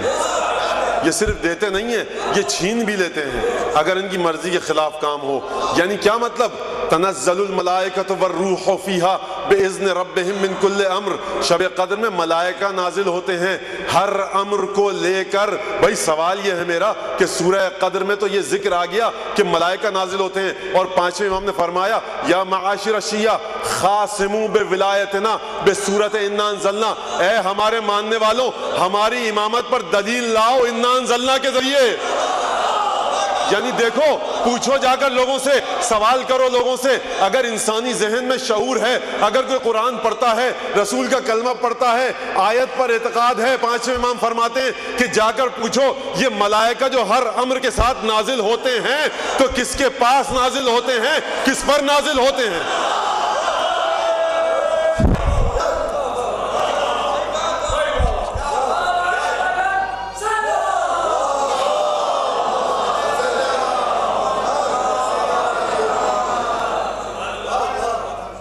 اچھا، جناب عیسیٰ آئے، متولد ہوئے، جناب مریم کی ایک داستان، وقت بہت ہی کم رہ گیا ہے، اب دیکھیے، اور اس کے بعد جناب عیسیٰ نے گفتگو کی، کیا سوال جواب ہوئے، اس کو چھوڑیے آگے بڑھیے۔ جناب عیسیٰ کے بارے میں کیا فرمایا؟ جناب عیسیٰ کے بارے میں فرمایا کہ دیکھو بنی اسرائیل کے لوگوں، انی قد جئتکم بآیۃ من ربکم، میں تمہارے پروردگار کی جانب سے ایک آیت، ایک نشانی لے کر آیا ہوں۔ کیا لے کر آیا ہوں؟ نشانی۔ کتنی نشانیاں؟ 1 2 3 4 5، کتنی نشانیاں؟ بآیۃ من ربکم، ایک آیت لے کے آیا ہوں۔ اچھا، ایک آیت لے کے آیا ہوں، آپ کے ذہنوں میں آ گئی یہ بات کہ جناب عیسیٰ نے خود کہا، قرآن کے الفاظ ہیں کہ بنی اسرائیل کے لوگوں، میں تمہارے پاس تمہارے رب اور پروردگار کی جانب سے ایک آیت لے کے آیا ہوں۔ وہ ایک آیت کیا ہے؟ دیکھو، انی اخلق لکم من الطین کہیئۃ الطیر فانفخ فیہ فیکون طیرا باذن اللہ۔ دیکھو آیت یہ ہے کہ میں مٹی کی ایک مورت بناؤں گا، پرندے کی مورت بناؤں گا، ایک مجسمہ بناؤں گا، ایک مورتی بناؤں گا، اس میں پھونکوں گا، جب دم عیسوی لگے گا فیکون طیرا باذن اللہ، تو وہ اللہ کے اذن سے مورتی بے جان پرندہ بن کے اڑنے لگے گی۔ فَيَكُونُ طَيْرًا بِإِذْنِ اللَّهِ۔ اچھا، وَأُبْرِئُ الْأَكْمَحَ وَالْأَبْرَصَ وَأُحْيِي الْمَوْتَى بِإِذْنِ اللَّهِ، میں مبروس کو، مادرزاد نابینا کو، مبروس کو، مادرزاد نابینا کو شفا دوں گا، اور میں مردے کو زندہ کروں گا۔ یعنی مبروس کو بھی شفا دیں گے، جزام کے مریض کو بھی شفا دیں گے، مادرزاد نابینا کو بھی شفا دیں گے۔ ڈاکٹر حضرات یہ کہتے ہیں کہ ابھی تک سائنس، اب مجھے نہیں پتا کیونکہ نہ میرا مطالعہ ہے، نہ میری فیلڈ ہے، نہ میرا شعبہ ہے، ڈاکٹر حضرات یہ کہتے ہیں ماہر امراض چشم کہ بھائی دیکھیے، آج تک جو شکم مادر سے مادرزاد نابینائی رکھتا ہو، ابھی تک سائنس اس کا علاج کرنے میں کامیاب نہیں ہو سکی۔ اب یہ بات صحیح ہو یا غلط ہو، یہ صرف میں چاہتا تھا کہ آپ کے سامنے پیش کر دوں، لیکن عیسیٰ اس وقت کیا کہہ رہے ہیں کہ دیکھو، انی ابرئ الاکمح والابرص واحیی الموتى باذن اللہ، میں مبروس کو، جزامی کو شفا بھی دوں گا، میں مردے کو زندہ بھی کروں گا اور جو بطن مادر سے نابینا پیدا ہوگا میں اسے بھی بینا کروں گا اللہ کے اذن سے۔ یعنی سمجھ میں کیا آیا؟ حضرت ابراہیم نے فرمایا اذا مرضت فہو یشفین۔ توحید حقیقی یہ ہے کہ تمام کے تمام کام خدا کی بارگاہ سے ہوتے ہیں، لیکن قرآن کی سورہ مریم کی یہ آیت ثابت کر رہی ہے کہ پریشان مت ہو، صرف ڈھونڈو ان ہستیوں کو، دیکھو کہ ان کی حیات کا ارتقاء کہاں تک ہے۔ جس کی حیات کا ارتقاء جہاں تک ہے وہ اتنے ہی سارے خدا کے کام کر سکتا ہے۔ انبئکم، اور میں تمہیں خبر دوں گا، بما تاکلون و بما تدخرون فی بیوتکم، کہ تم نے کیا کھایا تھا دوپہر کو، کیا کھایا تھا رات کو، گزشتہ دن کیا کھایا، گزشتہ صبح کیا کھایا، گزشتہ دوپہر کو کیا کھایا، اور جو تم نے اپنے گھروں میں چیزیں رکھی ہوئی ہیں میں اس کی بھی خبر دوں گا۔ بھائی دیکھیے عیسیٰ مبروس کو بھی شفا دیں گے، عیسیٰ مادرزاد نابینا کو بھی شفا دیں گے، عیسیٰ مردے کو زندہ بھی کریں گے، عیسیٰ کھانے پینے کی خبر بھی دیں گے، عیسیٰ گھروں میں رکھی ہوئی چیز کے بارے میں بھی بتائیں گے، عیسیٰ مٹی کی مورتی کو زندہ بھی کریں گے۔ یہ 6 چیزیں ہیں یا نہیں ہیں؟ یہ 6 چیزیں ہیں۔ اچھا آئیے دوبارہ پیچھے کی طرف چلیے، کیا فرمایا؟ جب آئیں تو جناب مریم کی قوم آئی تحملھا، جناب مریم کی قوم نے جب یہ دیکھا کہ جناب مریم ایک بچے کے ساتھ آئی ہیں تو بڑا گرا گزرا، پہلے ہی سے سازشیں ہو رہی تھی، عجیب انداز سے کہا یا اخت ہارون ما کان ابوک امرأ سوء وما کانت امک بغیہ، اے ہارون کی بہن یہ تو نے کیا کام کیا؟ تیرے ماں باپ کے کردار میں تو کوئی کجی نہیں تھی، یہ تو گئی تھی اور یہ بچے کو کہاں سے لے آئی؟ فاشارت الیہ، مریم نے اپنے ہاتھ سے بچے کی جانب اشارہ کیا کہ بھائی اس سے پوچھو۔ جب یہ کہا تو بنی اسرائیل کے لوگوں نے کہا کہ یہ کیا مذاق لگا رکھا ہے کہ ہم اس سے بات کریں؟ نکلم من کان فی المہد صبیہ، جو بچہ جھولے میں لیٹا ہے اتنے بڑے اعتراض کا اس سے پوچھے۔ اچھا ابھی یہ اعتراض جاری تھا، بڑا گراں گزرا، بڑے خفا ہوئے، چیمبا جبی ہو گئے، ایک دفعہ ایک گراں گزرا، ابھی ان کا اعتراض ختم نہیں ہوا تھا کہ جناب عیسیٰ بول اٹھے کہ دیکھو انی عبداللہ آتانی الکتاب وجعلنی نبیا وجعلنی مبارکا اینما کنت واوصانی بالصلاة والزکاة ما دمت حیا وبرا بوالدتی ولم یجعلنی جبارا شقیا۔ دیکھیے عیسیٰ نے عجیب انداز سے اپنی ماں کے دامن پہ سے وہ دھبا صاف کیا۔ جو کیجئے گا یہ آیت ہے، کوئی تفسیری بحث نہیں ہے، سیدھا سیدھا ترجمہ ہے یہ کہ دیکھیے انہوں نے کیا کہا تھا کہ یہ کیا کردار کی خامی دکھائی تم نے، یہ کیا کردار کی کجی دکھائی۔ لیکن لطف کی بات ہے کہ عیسیٰ جب جواب دے رہے ہیں تو اپنی ماں کے اس الزام کا دفاع ہی نہیں کر رہے، کہہ رہے ہیں کہ میں خدا کا بندہ ہوں، آتانی الکتاب وجعلنی نبیا، مجھے نبی بنا کر بھیجا، مجھے کتاب عطا کی، وجعلنی مبارکا اینما کنت، مجھے برکت بنا کر بھیجا میں جہاں بھی جاؤں، اور پروردگار نے ہوں تو جھولے میں لیکن اوصانی بالصلاۃ والزکاۃ، مجھے نماز کا بھی حکم دیا، مجھے زکوٰۃ کا بھی حکم دیا، ولم یجعلنی جبارا شقیا، اور مجھے جبار اور شقی نہیں بنایا، والسلام علی یوم ولدت و یوم اموت و یوم ابعث حیا، اور سلام ہو مجھ پر۔ عیسیٰ جھولے میں لیٹے ہوئے ہیں، کہہ رہے ہیں سلام ہو مجھ پر کہ جس دن میں پیدا ہوا، جس دن مجھے موت آئے گی اور جس دن میں دوبارہ اپنی قبر سے اٹھوں گا۔ سوال ہے وہ یہ کہ آپ کی والدہ گرامی پر جو الزام لگا آپ نے اس کا جواب ہی نہیں دیا، آپ بول اٹھے میں اللہ کا بندہ ہوں، اللہ نے مجھے کتاب دی ہے، نماز کی زکوٰۃ کا حکم دیا ہے، جبار اور شقی نہیں بنایا، اور مجھے اپنی والدہ کے ساتھ نیک سلوک کرنے کا حکم دیا ہے۔ بڑی اہم بات آ گئی یہاں پر کہ یحییٰ کو بھی حکم دیا والدین سے نیک سلوک کا اور عیسیٰ کو بھی حکم دیا ماں سے نیک سلوک کا۔ تو دیکھیے وہ جو ہمارے نوجوان بچے موجود ہیں بیٹھے ہیں کہ یہاں سے کیا ایک نبی آ رہا ہے دنیا میں اتنا عظیم، لیکن ماں باپ کا احترام اس پر بھی فرض ہے، ماں کا احترام اس پر بھی فرض ہے۔ اور جب عیسیٰ اپنی خصوصیت بتلا رہے ہیں تو یہ کہہ رہے ہیں کہ دیکھو مجھے حکم دیا برم بوالدتی کہ اپنی ماں سے نیک سلوک کروں، یحییٰ کہہ رہے ہیں وہ برم بوالدی، اور ہم نے یحییٰ کو حکم دیا کہ اپنے ماں باپ سے نیک سلوک کرنا۔ تو جو اپنے ماں باپ سے نیک سلوک کرے گا نا وہ سمجھ لے کہ یہ خصلت انبیاء ہے۔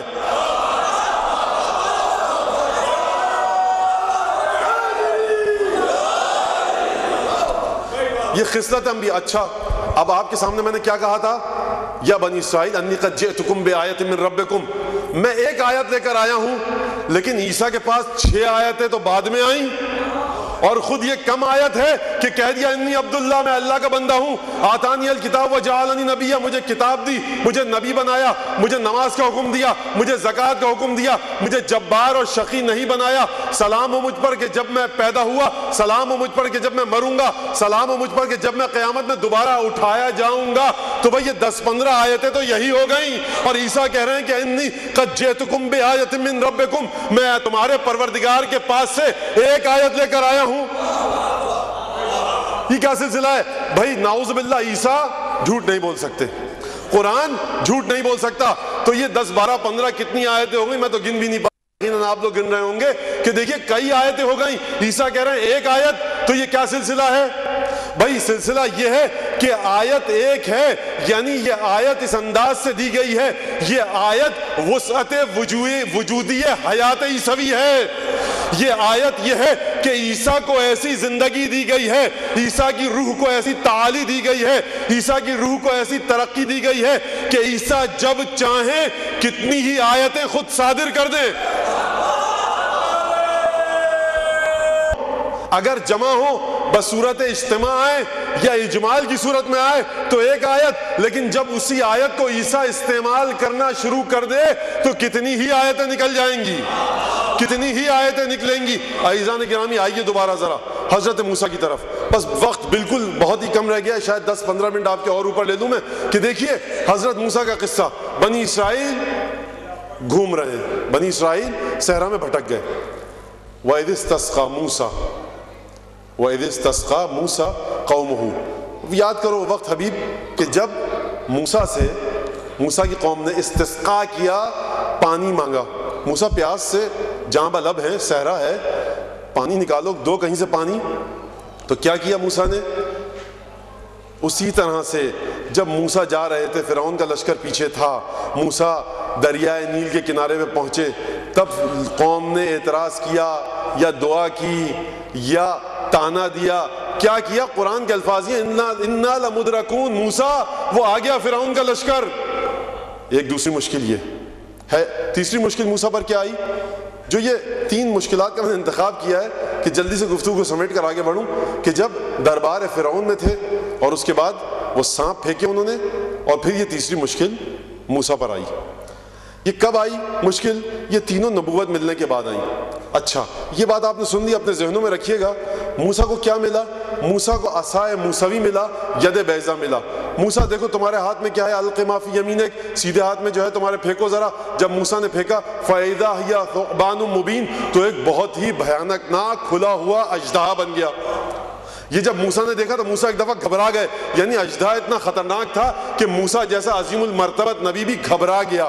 آیت الہی ہے، یہ مذاق نہیں ہے، مضحکہ نہیں ہے، یہ آیت الہی ہے۔ موسیٰ ایک دفعہ گھبرا گئے۔ یہ ہوا کیا؟ موسیٰ مت ڈرو، آؤ واپس، انی لا یخاف لدی المرسلون، میرے پاس رسول آ کر ڈرا نہیں کرتے میری آیتیں دیکھ کر۔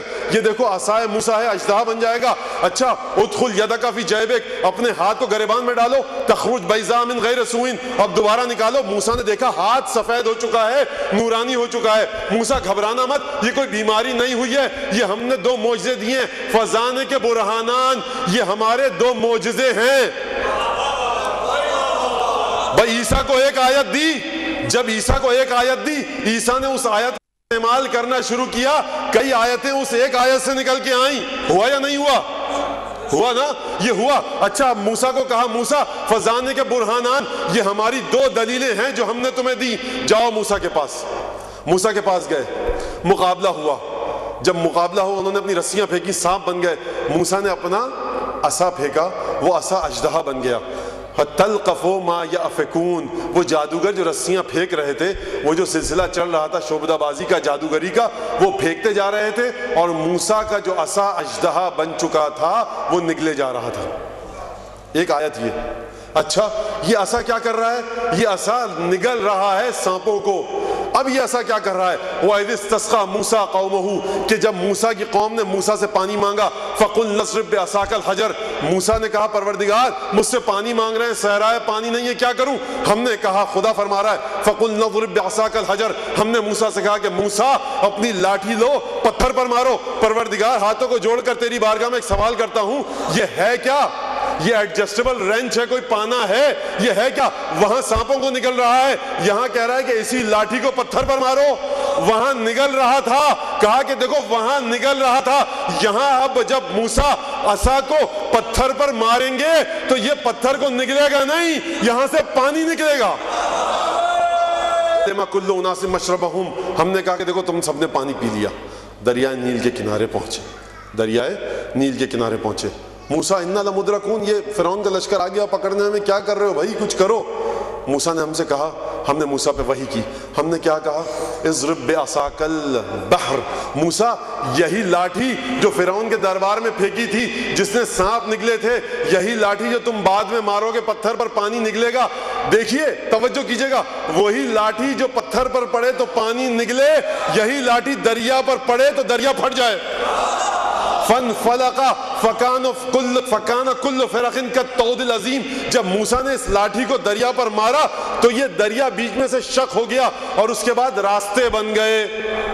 بھائی یہ ایک آیت تھی یا بنی اسرائیل، وہ ایک آیت تھی، یہاں پہ دو آیتیں تھیں، ہے نا توجہ، دو آیتیں دے کر بھیجا تھا خدا نے کہ دیکھو ایک نشانی یہ ہے عصائے موسیٰ اور ید بیضا، یہ عصائے موسیٰ ایک نشانی، ید بیضا دوسری نشانی۔ لیکن عصائے موسیٰ جب اس عالم مادہ میں آ رہا ہے، وہاں سے ایک آیت کی صورت میں آیا ہے، مقام اجتماع پر یہ ایک عصا ہے، لیکن اس ہاتھ میں جب آئے گا کہ جس کی حیات اس کی حیات ہے، تو یہ کبھی پانی کو نگلے گا، کبھی رسیوں کو نگلے گا، کبھی پتھر کو چیرے گا۔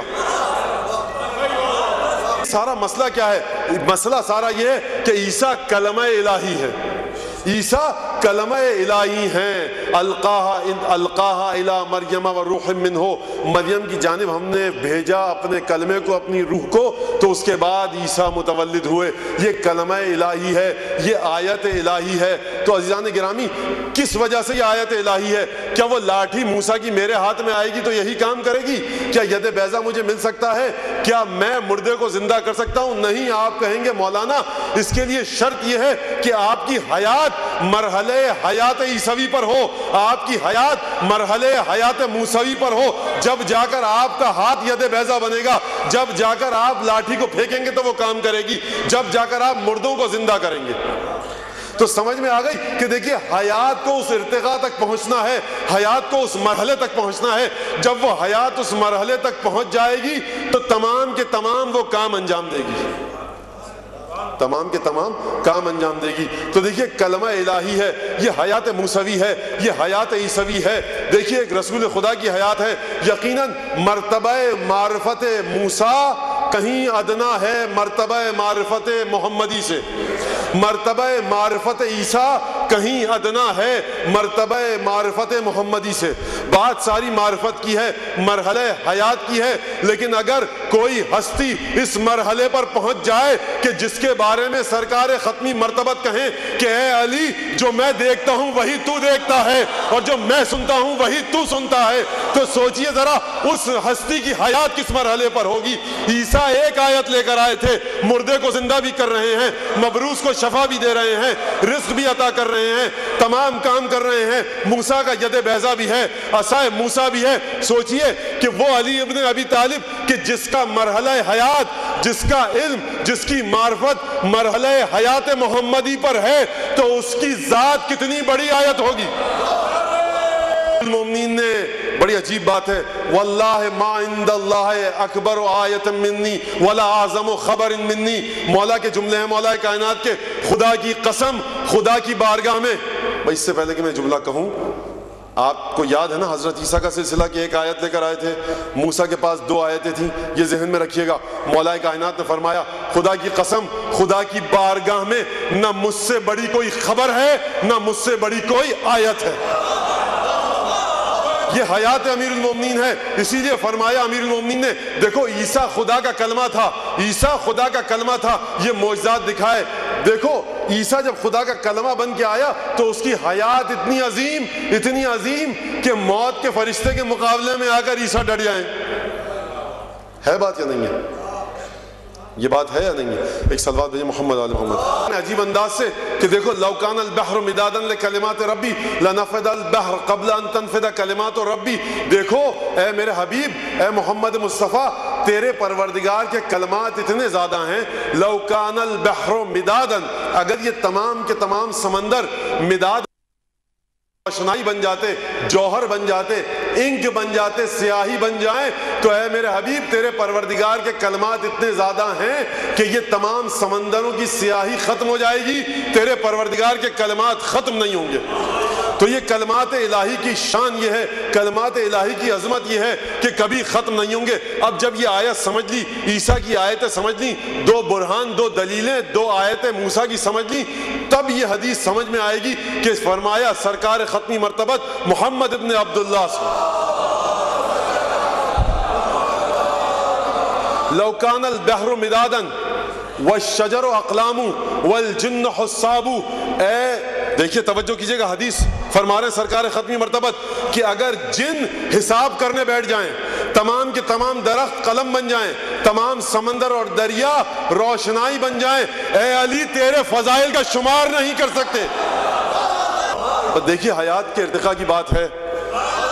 اب آج اس کا ذکر ہے، اس کی شہادت کا، کہ جس کی حیات بظاہر بہت ہی ادنا سطح پر ہے لیکن حقیقتاً بڑے اعلیٰ مرتبے اور ایک نہایت اعلیٰ سطح پر ہے. یہ سادگی کے ہاتھ میں تلوار بھی نہیں، یہ سادگی کے حاجت رہوار بھی نہیں، یہ سادگی رجز نہیں، للکار بھی نہیں. جنباں عرش اب نہ دھڑک اے دل دو نیم، جنباں عرش اب نہ دھڑک اے دل دو نیم، اصغر کے پالنے کو ہلا خلد کی شمیم.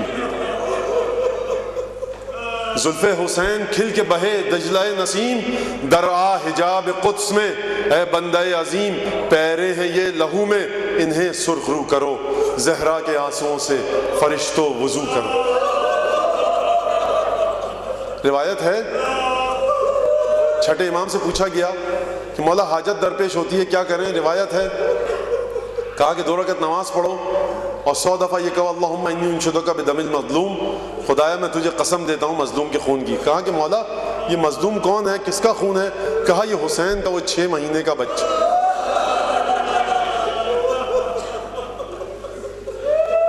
مقاتل مختلف انداز سے بیان کرتے ہیں. عجیب ذکر ہے اس شہزادے کی شہادت کا.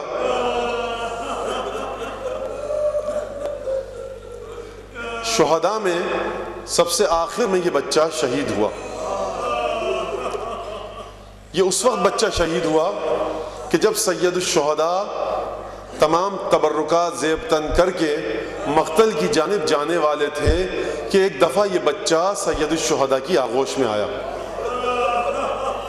کیا کیا جائے بھئی؟ بچہ پیاس سے بلک رہا ہے، جاں بلب ہے، 2 گھوٹ اگر پانی کے مل جائیں تو اس بچے کی زندگی کا سامان ہو جائے گا، اس بچے کی زندگی کا سامان ہو جائے گا. سید الشہداء نے بچے کو اپنے ہاتھ میں دیا. جو مقاتل میں، بعض مقاتل میں تحریر ہے، آئے واقعات آپ سن چکے ہیں. عجیب جملہ ہے مقاتل میں، روایات میں، سید الشہداء نے اپنی ابا کا جب دامن ہٹایا تو دیکھنے والوں نے دیکھا کہ ایک ننھا منا نوزائیدہ بچہ ہے. اور یہ جملے مقاتل میں موجود ہیں، ان لم ترحمونی فرحموا ھذا الطفل الرضیع، اگر تم مجھ پر رحم نہیں کرتے تو اس دودھ پیتے بچے پر ذرا رحم کر لو. اما ترونہ کیف یتلظی، تم اسے یہ نہیں دیکھ رہے ہو کہ یہ کس طرح ماہی بے آب کی طرح کبھی اپنا منہ کھول رہا ہے، کبھی اپنا منہ بند کر رہا ہے، بالکل اس مچھلی کی طرح کہ جسے پانی سے نکال لیا جائے اور جو آخری سانسیں لے رہی ہو.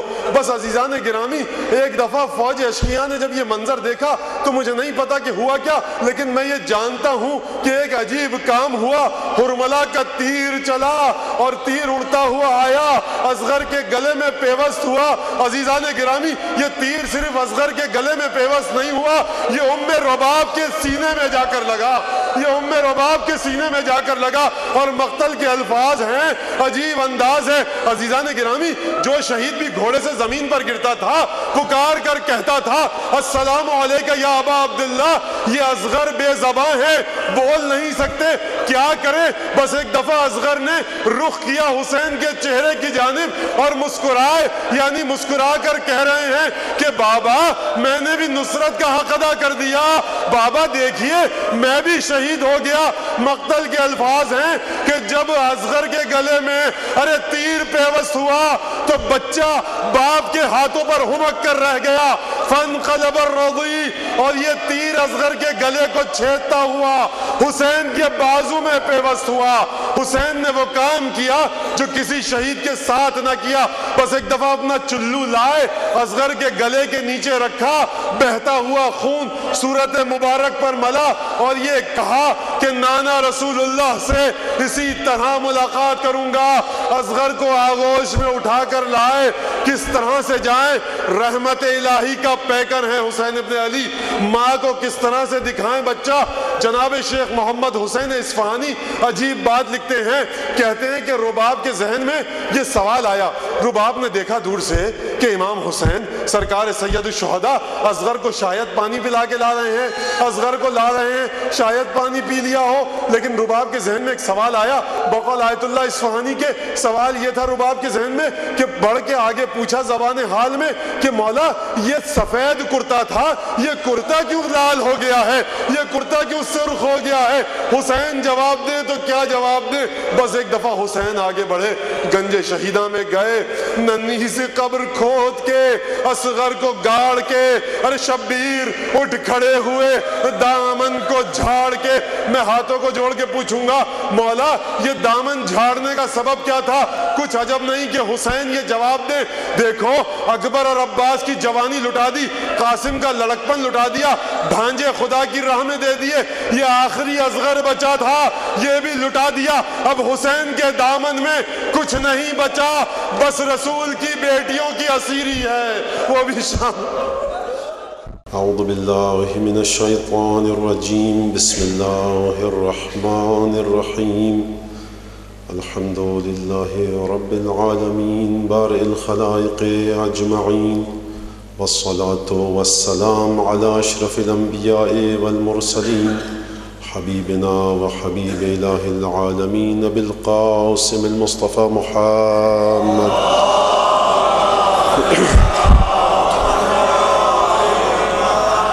ثم الصلاة والسلام على أهل بيته الطيبين الطاهرين الذين أذهب الله عنهم الرجس وطهرهم تطهيرا.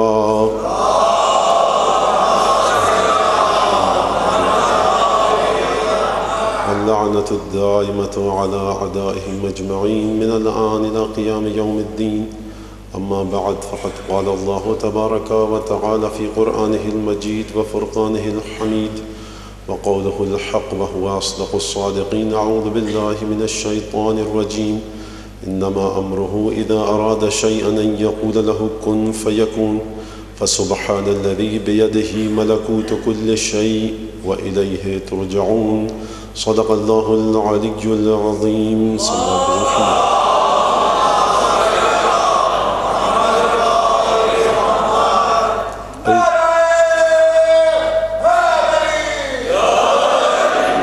عزیزان گرامی، توحید اور ارتقاء حیات انسانی کے حوالے سے ہماری گفتگو کا سلسلہ یہاں خالق دین ہال میں بزم حسینی کے تحت منعقد کردہ مجالس میں ہو رہا ہے اور یہ سلسلہ گفتگو کا چل رہا ہے۔ یقیناً یہ بات واضح ہے کہ کما ہوا حق جو گفتگو کا حق ہے، جو بحث کا حق ہے، وہ ان 10 دنوں میں پورا نہیں ہو سکتا۔ مختلف وجوہات ہیں جو میں وقتاً فوقتاً آپ کے سامنے عرض کرتا رہتا ہوں۔ کون انسان، کون سننے والا، مومن اور مومنہ جو بھی یہاں موجود ہے، کس حد تک ان باتوں کو سمجھ رہا ہے یا سمجھ رہی ہے، وہ تو خدا بہتر جانتا ہے، لیکن ان باتوں کو بتانے کا مقصد یہ ہے، قرآن کی آیات ہیں، احادیث ہیں، نہج البلاغہ کے خطبات ہیں، بتانے کا مقصد یہ ہے کہ آپ کے ذہنوں میں نئے افق اگر کھولے جا سکیں تو کھل جائیں، آپ تفکر کریں، تأمل کریں، سنیں، دیکھیں کہ یہ باتیں جو کہی جا رہی ہیں کیا یہ قابل قبول ہے ان دلائل کی روشنی میں یا نہیں. اور اس کے علاوہ یہ کہ وہ مواد مل سکے، وہ نکات، مضامین اور مطالب مل سکیں کہ جس کے ذریعے آپ یہ پہچان سکیں کہ جو عقائد، جن باتوں پر آپ کا ایمان ہے، آیا وہ صحیح ہیں بھی یا نہیں. تو ورنہ تقلیدی اور بلا دلیل عقیدے کا اختیار کر لینا، کسی بات کو مان لینا، یہ قطعاً قابل قبول نہیں ہے مکتب تشیع میں. تقلید کی بھی اگر بات کی جاتی ہے تو یہ کہا جاتا ہے کہ اصول دین میں تقلید آپ نہیں کر سکتے، بلکہ آپ کو اپنی دلیل سے ماننا پڑے گا. توحید، عدل، نبوت، امامت، قیامت. تو دیکھیے عزیزان گرامی، آپ کے سامنے میں نے یہ بات پیش کی تھی اور یقیناً ذہنوں میں ہوگی، اور اس پر کسی حد تک ذرا قدر تفصیل سے بھی گفتگو ہوئی تھی کہ وما ارسلناک الا رحمۃ للعالمین. اب یہ یہاں سے خلاصہ میں پیش کرنا چاہتا ہوں گزشتہ تقاریر کا 5-10 جملوں میں، اور اس کے بعد گفتگو کو ہم اپنی آگے بڑھائیں. اب مسئلہ یہ ہے یہاں پر کہ دیکھیے اردو زبان بہت خطرناک حد تک منہدم ہونے کی زد میں ہے. منہدم میں نے اس لیے لفظ استعمال کیا کہ دیکھیے جب کوئی زبان بولنے والے اس زبان میں کسی دوسری زبان کے الفاظ، مثلا انگریزی کے الفاظ حد سے زیادہ استعمال کرنے لگیں، تو پھر اس زبان میں موجود الفاظ کو وہ زبان کو بولنے والے، اس زبان کے ذریعے گفتگو کرنے والے آہستہ آہستہ وہ الفاظ ختم ہو جاتے ہیں. جب الفاظ ختم ہو جاتے ہیں تو خیالات کے اظہار کا وسیلہ صرف الفاظ ہوتے ہیں. تو دیکھیے پھر وہ الفاظ ختم ہو جائیں گے، انگریزی کے الفاظ آ جائیں گے. یقیناً ایک غیر ملکی زبان کے، دوسرے معاشرے، دوسری تہذیب و تمدن کے الفاظ جب آئیں گے تو کما ہوا حقہ ان خیالات کا اظہار اچھے اور بہتر انداز میں نہیں ہو سکتا. اگر یہاں پر خالصتاً میں اردو کے الفاظ استعمال کروں تو بچے یہ کہتے ہوئے نظر آتے ہیں کہ مشکل الفاظ استعمال کرتے ہیں. اگر ان کے مترادفات انگریزی الفاظ استعمال کیے جائیں تو زبان اپنی حقیقت اور ماہیت کو کھو دے گی. تو اسی لیے میں اکثر جو دوست احباب ملتے ہیں ان سے کہتا ہوں کہ بھائی آپ اپنے بچوں کو اردو اچھی سکھائیے. اگر بچوں کی مادری زبان بلوچی ہے، پشتو ہے، سندھی ہے، کوئی بھی زبان ہے، وہ زبان بھی سکھائیے بچے کو، مادری زبان، اور اردو بھی سکھائیے. کیوں؟ کیونکہ اگر بچہ اپنے ماں باپ کے بولنے والی زبان سیکھے گا، گجراتی بولتی ہے ماں، گجراتی سیکھے بڑی اچھی، پنجابی بولتی ہے پنجابی ضرور سیکھے، پشتو بولتی ہے اگر ماں تو پشتو سیکھے. کوئی بھی زبان پاکستان کی جو بولی جاتی ہے اگر اس کی ماں بولتی ہے تو بچے کو سیکھنی چاہیے اور بہت اچھی آنی چاہیے اردو کے ساتھ ساتھ. کیوں؟ کیونکہ مادری زبان سیکھ کر وہ اپنے والدین کے ثقافتی ورثے سے تعلق کو برقرار رکھ سکتا ہے. اور اردو سیکھ کر، کیونکہ اردو میں ہمارا بہت بڑا علمی سرمایہ ہے. اب دیکھیے میر انیس اردو میں ہے، میر دبیر اردو میں ہے، جوش، جمیل مظہری، آل رضا، سیما بکبر آبادی، یہ سب اردو میں ہیں. مرثیہ لکھنے والے اردو میں ہیں. اور مرثی کی جب بات آئی تو آج کا وہ شاعر کہ جو واقعاً بڑے اچھوتے، بڑے نئے اور عجیب انداز سے موضوعات پر اشعار لکھ رہا ہے، وہ بھی اردو میں ہے. حور پر بھی مرثیہ لکھا آج کے اس عظیم شاعر نے بڑے خوبصورت انداز سے. اذان پر لکھا، ہاتھ پر لکھا، طاقت پر لکھا. اذان مقتل کے نام سے مجموعہ شائع ہو چکا ہے. بڑا عجیب اور بڑا دل کو چھو لینے والا مجموعہ ہے یہ. تو میں تو یہ سمجھ رہا تھا اپنی ناقص رائے میں کہ وہ سلسلہ جو مرثیوں کا تھا جوش پر آ کے ختم ہو گیا، لیکن نہیں، ابھی سید الشہداء کی عطا برقرار ہے، عطا جاری و ساری ہے. مرثیہ لکھنے والے اتنے نئے، اتنے باریک بینی اور اتنے دقت نظری پر مبنی اور مشتمل مضامین لکھ سکتے ہیں. یقین کیجیے جب میں پڑھتا ہوں اس مجموعے کو تو مجھے یقین نہیں آتا کہ میں پڑھ رہا ہوں اس چیز کو. اتنے عالی مضامین. تو بہرحال دیکھیے اب میری ذاتی طور پر رائے یہ ہے کہ خالص ان الفاظ کو استعمال کیا جائے جو خیالات کو صحیح انداز سے پیش کر سکیں، اظہار کر سکیں. تو اگر کسی مقام پر اردو کسی حد تک مشکل ہو جاتی ہے تو آپ حضرات معاف کیجیے گا. میں کوشش یہ کرتا ہوں کہ آسان اور سیدھے سادے الفاظ بولنے کی کوشش کروں. ایک صلوات دیجیے محمد. میں نے آپ کے سامنے اس بات کو پیش کیا کہ وما ارسلناک الا رحمۃ للعالمین، یہ تمام کی تمام کائنات بجز خدا کے علاوہ جو بھی چیز ہے وہ سرکار ختمی مرتبت کے زیر اثر ہے، ان کے وجود کی برکتیں حاصل کر رہی ہے. اگر سمندر کی تہ میں موجود مچھلی ہے تو وہ بھی رحمت للعالمین کے صدقے میں اسے رزق مل رہا ہے. اگر عرش الہی پر جبرائیل سدرۃ المنتہا کے پاس ہیں تو انہیں بھی رزق سرکار ختمی مرتبت کی بدولت مل رہا ہے. یہ بات یہاں تک ہو چکی تھی. اب آئیے دیکھیے، اور اس کے بعد میں نے یہ نتیجہ دیا تھا کہ دیکھیے رسول میں اور ہم میں فرق کیا ہے. یہ ایک بہت بڑا فرق ہے. ہمارے حوالے سے جو مکتب نہج البلاغہ سے تعلق رکھتا ہے، اصول کافی سے تعلق رکھتا ہے، پنجتن سے تعلق رکھتا ہے، اس مکتب فکر کے یہاں یہ گفتگو چھیڑنا کہ رسول ہم جیسا ہے یا نہیں نادانی کی علامت ہے. کیونکہ یہ مسئلہ ہماری اظہر من الشمس ہے کہ رسول کی حقیقت کیا ہے، ہم عام انسانوں کی حقیقت کیا ہے. یہ مسئلہ اس لیے اظہار اس کو بیان کیا جاتا ہے کہ یقیناً جس ماحول میں انسان رہتا ہے وہاں پر اٹھنے والے سوالات جب بچوں کے اور بچیوں کے کانوں میں پڑتے ہیں تو وہ پوچھتے ہیں ہم سے اور دیگر لوگوں سے آ کر، تو اس جواب کو دینے کے سلسلے میں یہ ساری کوششیں کی جاتی ہیں. ورنہ اور دوسرا مسئلہ یہ ہے کہ صاحب ذکر رسول ہونا چاہیے. تو یہ بات کہ رسول ہم جیسا ہے یا نہیں، یہ بڑا پیش پاؤ افتادہ موضوع ہے.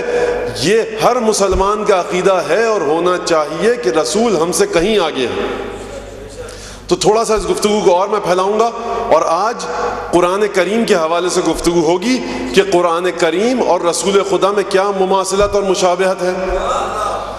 پروردگار عالم کی کیا صفت ہے جو پروردگار عالم نے اس صفت کو قرآن میں منتقل کیا الفاظوں کی صورت میں، اور وہ الفاظ نبی کریم پر اترے. گفتگو یقیناً خشک ہو جائے گی، لیکن بہرحال اب کیا کروں کہ اسی مرحلے پر رہ کر گفتگو کرنی ہے. اب قرآن تو نہ میں کوئی دوسرا نازل کر سکتا ہوں، نہ نازل کرنے کا دعویٰ کر سکتا ہوں. قرآن یہی ہے، آیات یہی ہیں. تو دیکھیے حضرت امیر المومنین نے عجیب حدیث میں ارشاد فرمایا،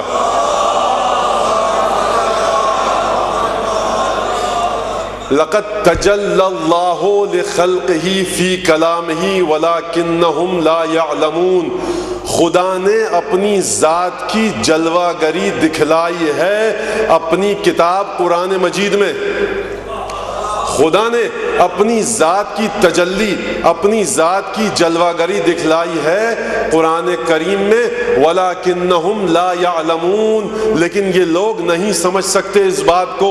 یہ عام لوگ جو قرآن کو پڑھتے تو ہیں، مطالعہ کرتے ہیں، قرائت کرتے ہیں، لیکن خدا کی تجلی کا احساس نہیں کر سکتے، خدا کی جلوہ گری کا، خدا کی ذات کا احساس جو قرآن کریم میں معجزن ہے. قرآن کے ہر لفظ میں، قرآن کی ہر آیت میں پروردگار نے اپنی تجلی دکھلائی ہے، اپنی ذات کا جلوہ دکھلایا ہے. وَلَكِنَّهُمْ لَا يَعْلَمُونَ، لیکن یہ لوگ نہیں سمجھتے. اچھا کیسے دکھلائی پروردگار نے تجلی؟ دیکھیے سورہ مائدہ کی 48ویں آیت میں خدا نے عجیب انداز سے اعلان کیا. عجیب انداز. اچھا یہ جو بات ہے نا کہ رسول ہم جیسا، رسول ہم جیسا، آئیے اس سے پہلے کہ سورہ مائدہ کی اس آیت کو پڑھوں آپ کے سامنے سورہ کہف کی آخری آیت کو پیش کروں، اور اس کے بعد گفتگو کا سلسلہ جوڑیں گے سورہ حشر کی آخری آیات سے، اور پھر دوبارہ ہمیں سورہ مائدہ کی طرف آنا ہے، اور پھر ہم قرآن اور رسول خدا کے بارے میں گفتگو کر کے آج ہماری گفتگو یہیں تک رہے گی. قل انما انا بشر مثلکم یوحی الی، اے میرے حبیب ان سے کہہ دو، کیا کہہ دو؟ یہ کہہ دو کہ میں تم جیسا بشر ہوں، میں تم جیسا انسان ہوں، میں تم جیسا بشر ہوں، میں تم جیسا انسان ہوں. اچھا تو آپ اٹھ کے کہہ سکتے ہیں مولانا ہم بھی تو یہی کہتے ہیں کہ رسول ہم جیسا انسان، قرآن بھی یہی کہتا ہے، تو پھر جھگڑا کس بات کا؟ رسول تو ہو گیا نا ہم جیسا. دیکھیں قرآن خود کہہ رہا ہے سورہ کہف کی آخری آیت میں، قل انما انا بشر مثلکم، بشر مثلکم، میں تم جیسا انسان ہوں، میں تم جیسا انسان ہوں.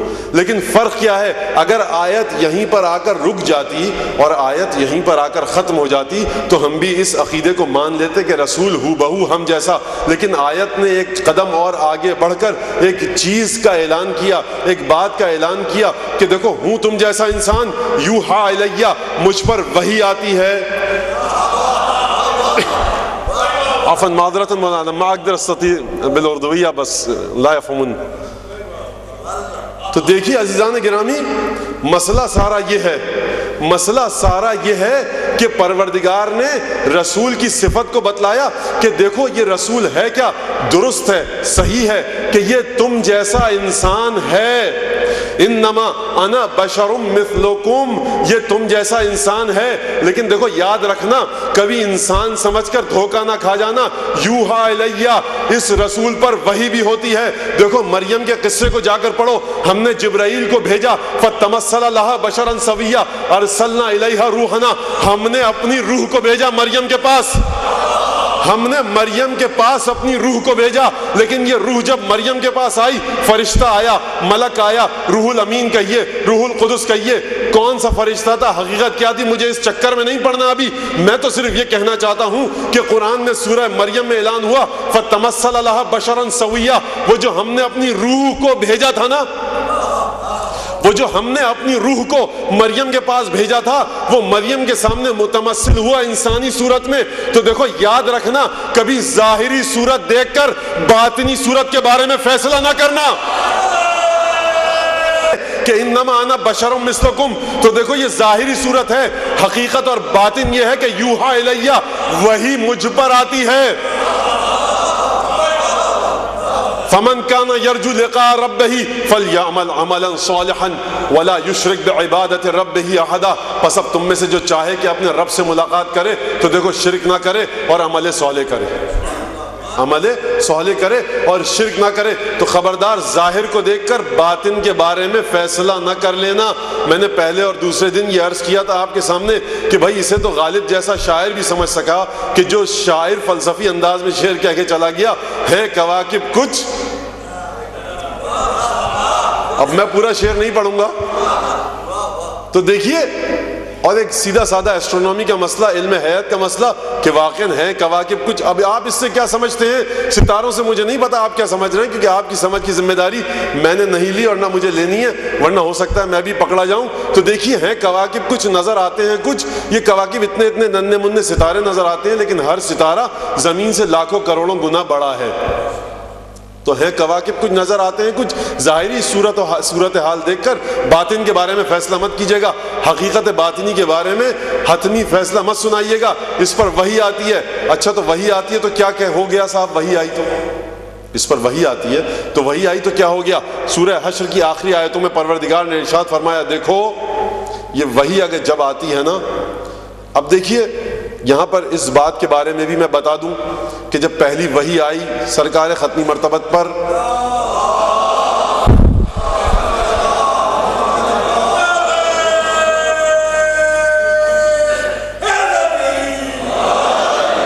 تو اخباروں میں کالمز آتے ہیں 27 رجب کو اور 27 رمضان کو، مختلف شبوں میں جو مناسبت سے ہوتی ہیں اس میں آتے ہیں کالم۔ تو میں تو پہلے ہی عرض کر چکا، پاکستان میں بڑے بڑے مسائل دیوار پر چوکنگ کے ذریعے حل ہو جاتے ہیں، کچھ باقی جو رہ جاتے ہیں وہ اخبارات میں حل ہو جاتے ہیں۔ تو دیکھیے اب کسی بیچارے انسان نے، مومن نے، مسلمان ہے، ہندو ہے، سکھ ہے، کافر ہے، اس کا تو گھر ہے، اس نے بیچارے نے سفیدی کروائی اپنے گھر کی دیوار پر، پلستر کروایا، نئی دیوار بالکل صاف ستھری، کسی منچلے کا دل میں جی میں کیا آیا وہ کوئی بھی نعرہ لکھ کے چلا گیا اس پہ۔ تو یہ تو پاکستان کا حال ہے۔ اب آپ اس ملک میں کیا بات کریں گے قرآن کی، کیا بات کریں گے اہل بیت کی، اور کیا گفتگو کریں گے معرفت کی۔ اس قوم کو تو بیچاری کو اب یہ سیکھنا ہے کہ بھائی لوگوں کی دیواریں خدا کے لیے خراب مت کیجیے، جو بلدیہ نے چورنگیاں بنوائی ہیں، نئی نئی خوبصورت پتھر لگائیں، اسے خراب مت کیجیے۔ جو جس کے جی میں نعرہ آیا، دل کی بھڑاس بیچاری شہر کی دیواروں پہ نکلتی ہے۔ تو دیکھیے عزیزان گرامی، یوحا الیہ، مجھ پر وحی ہوتی ہے۔ ابھی جو لکھا جاتا ہے وحی کے بارے میں، جب پہلی وحی آئی تو سرکار ختم مرتبہ ایک دفعہ پریشان ہو گئے، جناب خدیجۃ الکبریٰ سلام اللہ علیہا کی خدمت میں آئے، پاس آئے ان کے، اور آ کر کہا میرے ساتھ یہ مسئلہ ہوا ہے۔ تو آپ لے کر گئی ان کے ورقہ ابن نوفل کے پاس۔ انہوں نے کہا پریشان مت ہو بھائی، دیکھو یہ فرشتہ ہے بھائی، یہ عجیب رسول ہے کہ جس پر وحی ہو رہی ہے وہ نہیں سمجھتا، ورقہ ابن نوفل سمجھتا ہے۔ بھائی عجیب، مجھے سمجھ میں نہیں آتا یہ سلسلہ کہ جسے پیغام مل رہا ہے وہ نہ سمجھے، اور کہ جو پادری ہو راہب ہو اس کی سمجھ میں آئے. تو مسئلہ سارا یہ ہے کہ یہ لکھنے والے اگر توجہ سے پڑھ لیتے نہج البلاغہ کے خطبے کو, کہ جو میں 2-3 مرتبہ آپ کے سامنے پیش کر چکا, وَلَقَدْ قَرَنَ اللَّهُ بِهِ أَعْظَمَ مَلَكٍ مِّن مَلَائِكَتِهِ مِن لَدُنْ كَانَ فَطِيمًا. جب سے رسول خدا نے اپنی عمر کے ابتدائی حصے میں, بچپنے سے بھی بہت پہلے, ابھی رسول نے چلنا نہیں سیکھا تھا, ابھی گھٹنیوں چلنا نہیں سیکھا تھا, اس سے پہلے اس وقت خدا نے اپنے سب سے بڑے فرشتے کو رسول کے ساتھ تعینات کر دیا تھا. وَكَانَ يَسْلُكُ بِهِ طُرُقَ الْمَكَارِمِ, نیکیوں کے رستے کی وہ ہدایت دیتا تھا, وہ پیغام لاتا تھا خدا کی طرف سے. بھائی جو رسول ابھی گھٹنیوں کے بل نہ چل سکے اور وہ فرشتہ اسے پیغامات الہی دے, بھائی اس نبی کی, محمد مصطفیٰ کی دوستی فرشتوں سے بہت پرانی ہے. یہ نہ کہیے کہ پریشان ہو گئے, سمجھ میں نہیں آیا, وہ گئے تو پتہ لگا. عزیزان گرامی, یہ نبی وہ ہے کہ جسے تزکیہ نفس کرنا ہے, تعلیم کتاب دینی ہے, علم اور حکمت کی باتیں سنانی ہے. اس نبی کے درجے کو خدا کے لیے اتنا نہ گرائیے کہ ایک عیسائی راہب کا شاگرد بنا دیجئے.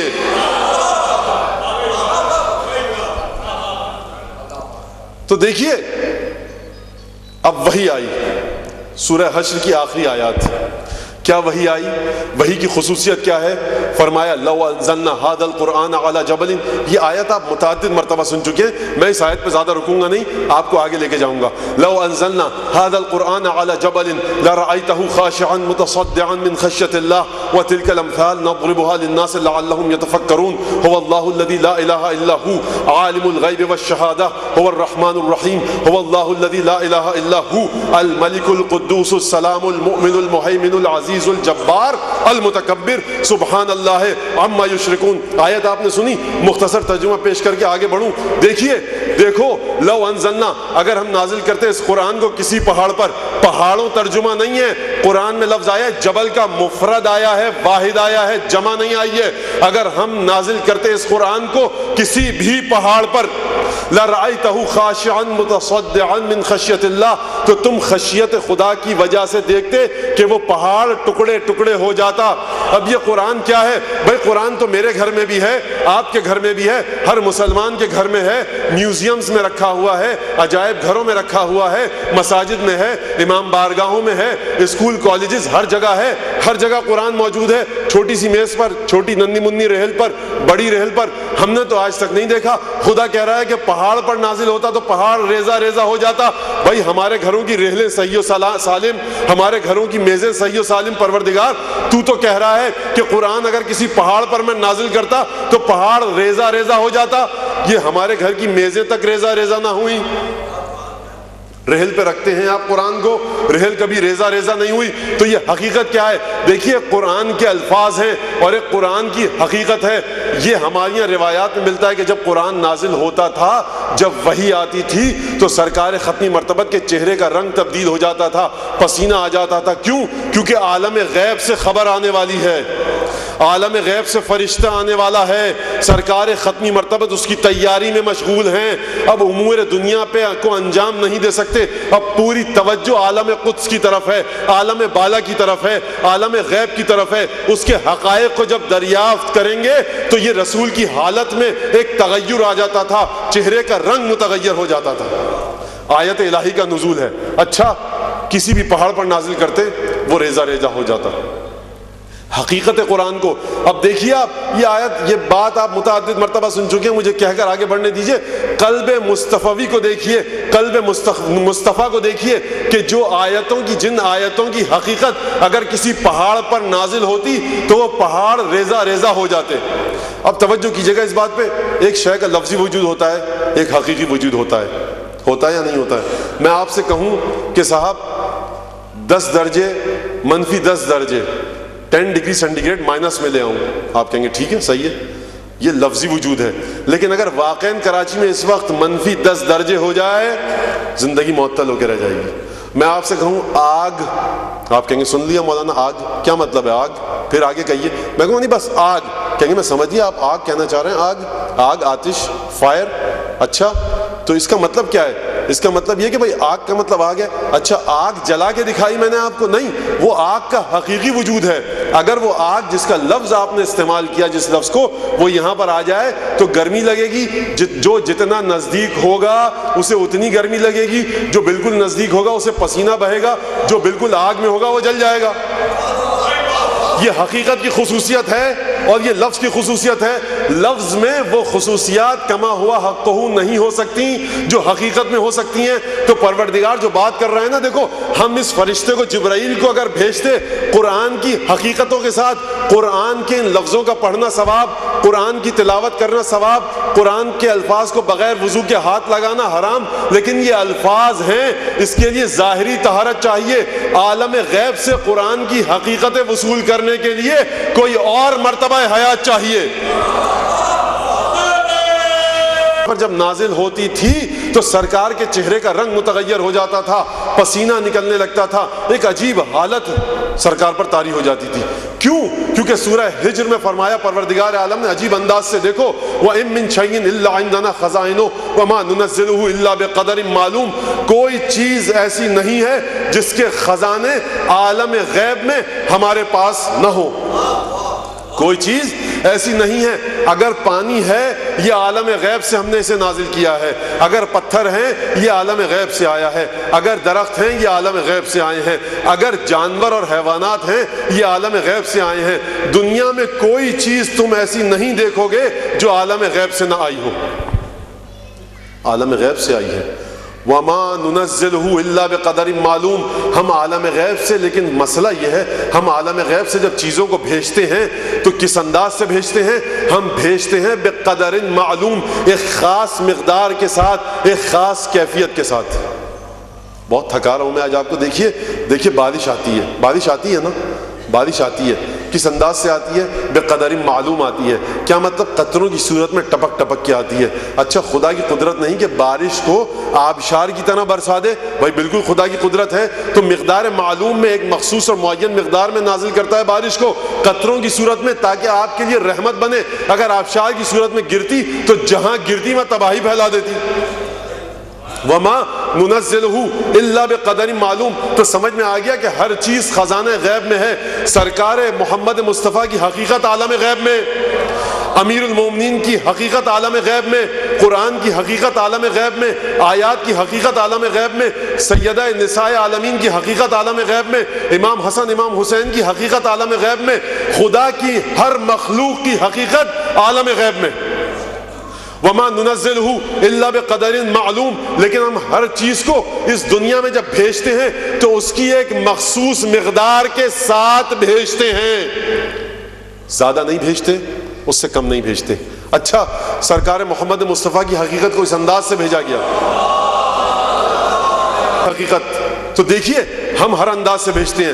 اب محمد مصطفیٰ کی، امیر المومنین کی یہ حقیقت جو دنیا میں آئی، ایک حقیقت قبر میں ظاہر ہوگی، ایک حقیقت پل صراط پر ظاہر ہوگی، ایک حقیقت تقسیم بہشت و جہنم کے وقت ظاہر ہوگی، موت کے وقت حقیقت یہ ظاہر ہوگی امیر المومنین کی کہ دیکھو یا حار حمدان من یمت یرانی، مولا نے فرمایا کہ دیکھو جو شخص بھی مرے گا وہ مجھے دیکھ کر مرے گا۔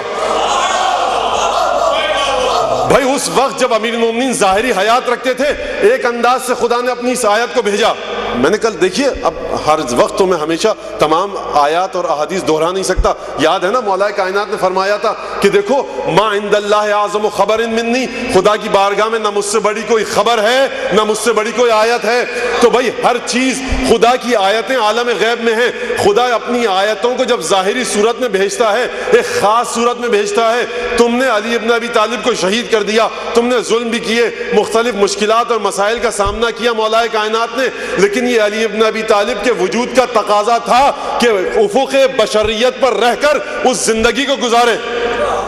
لیکن جب تمہیں موت آئے گی، مجھے موت آئے گی، ہر انسان کو جب موت آئے گی تو کوئی انسان ایسا نہیں کہ جو اپنی موت کے وقت علی ابن ابی طالب کو نہ دیکھے۔ بس موت کے وقت علی ابن ابی طالب کو دیکھے گا، پھر قبر میں دیکھے گا، پھر پل صراط پر دیکھے گا، جنت اور جہنم کی تقسیم کے وقت دیکھے گا۔ کیوں؟ کیونکہ علی ابن ابی طالب وہ آیت الہی ہے کہ پروردگار اسے ہر مرتبے پر مختلف انداز سے نازل کر رہا ہے، مختلف انداز سے نازل کر رہا ہے۔ اچھا تقسیم جنت اور جہنم کے وقت دیکھیے کہ علی ابن ابی طالب جو آیت الہی ہے یہ کس انداز سے نزول ہو رہا ہے اس علی کا عالم غیب میں، ہے نا توجہ آپ کی؟ دیکھیے کبھی نزول علی ابن ابی طالب یہ ہوتا ہے کہ ایک مرتبہ اس شخص نے جو جو کی روٹی اور نمک کھاتا تھا اپنا پنجہ گڑایا دروازے میں جسے کئی آدمی مل کر کھولتے تھے، لیکن یہ خدا کی آیت کا نزول عجیب انداز سے ہے کہ پنجے گڑائے، کھینچا اور دروازہ خیبر اکھڑ کر ہاتھ میں آ گیا۔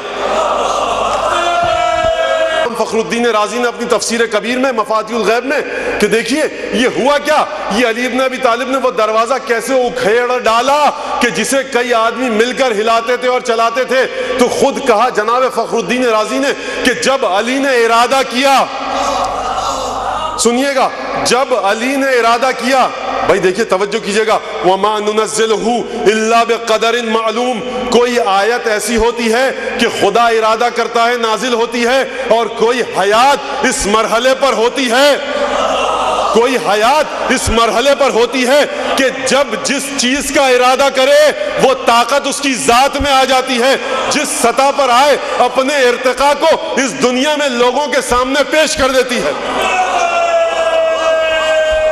کہا کہ جناب فخر الدین رازی نے کہا کہ جب گڑائے نا پنجہ اپنا علی ابن ابی طالب نے، جب انگلیاں گڑائیں مولا کائنات نے دروازہ خیبر میں، تو ایک مرتبہ علی ابن ابی طالب کی روح نے ارتباط برقرار کیا پروردگار عالم کی روح سے، روح کلی عالم سے، ان بے انتہا طاقتوں سے۔ یہ روح پروردگار کہنا غلط ہے لیکن عبارت اب کوئی نہیں ہے میرے پاس، میں کیا کروں کہ دیکھیے ایک دفعہ تعلق پیدا کیا اور علی ابن ابی طالب نے وہ دروازہ اکھیڑ کر خندق پر پل بنا ڈالا۔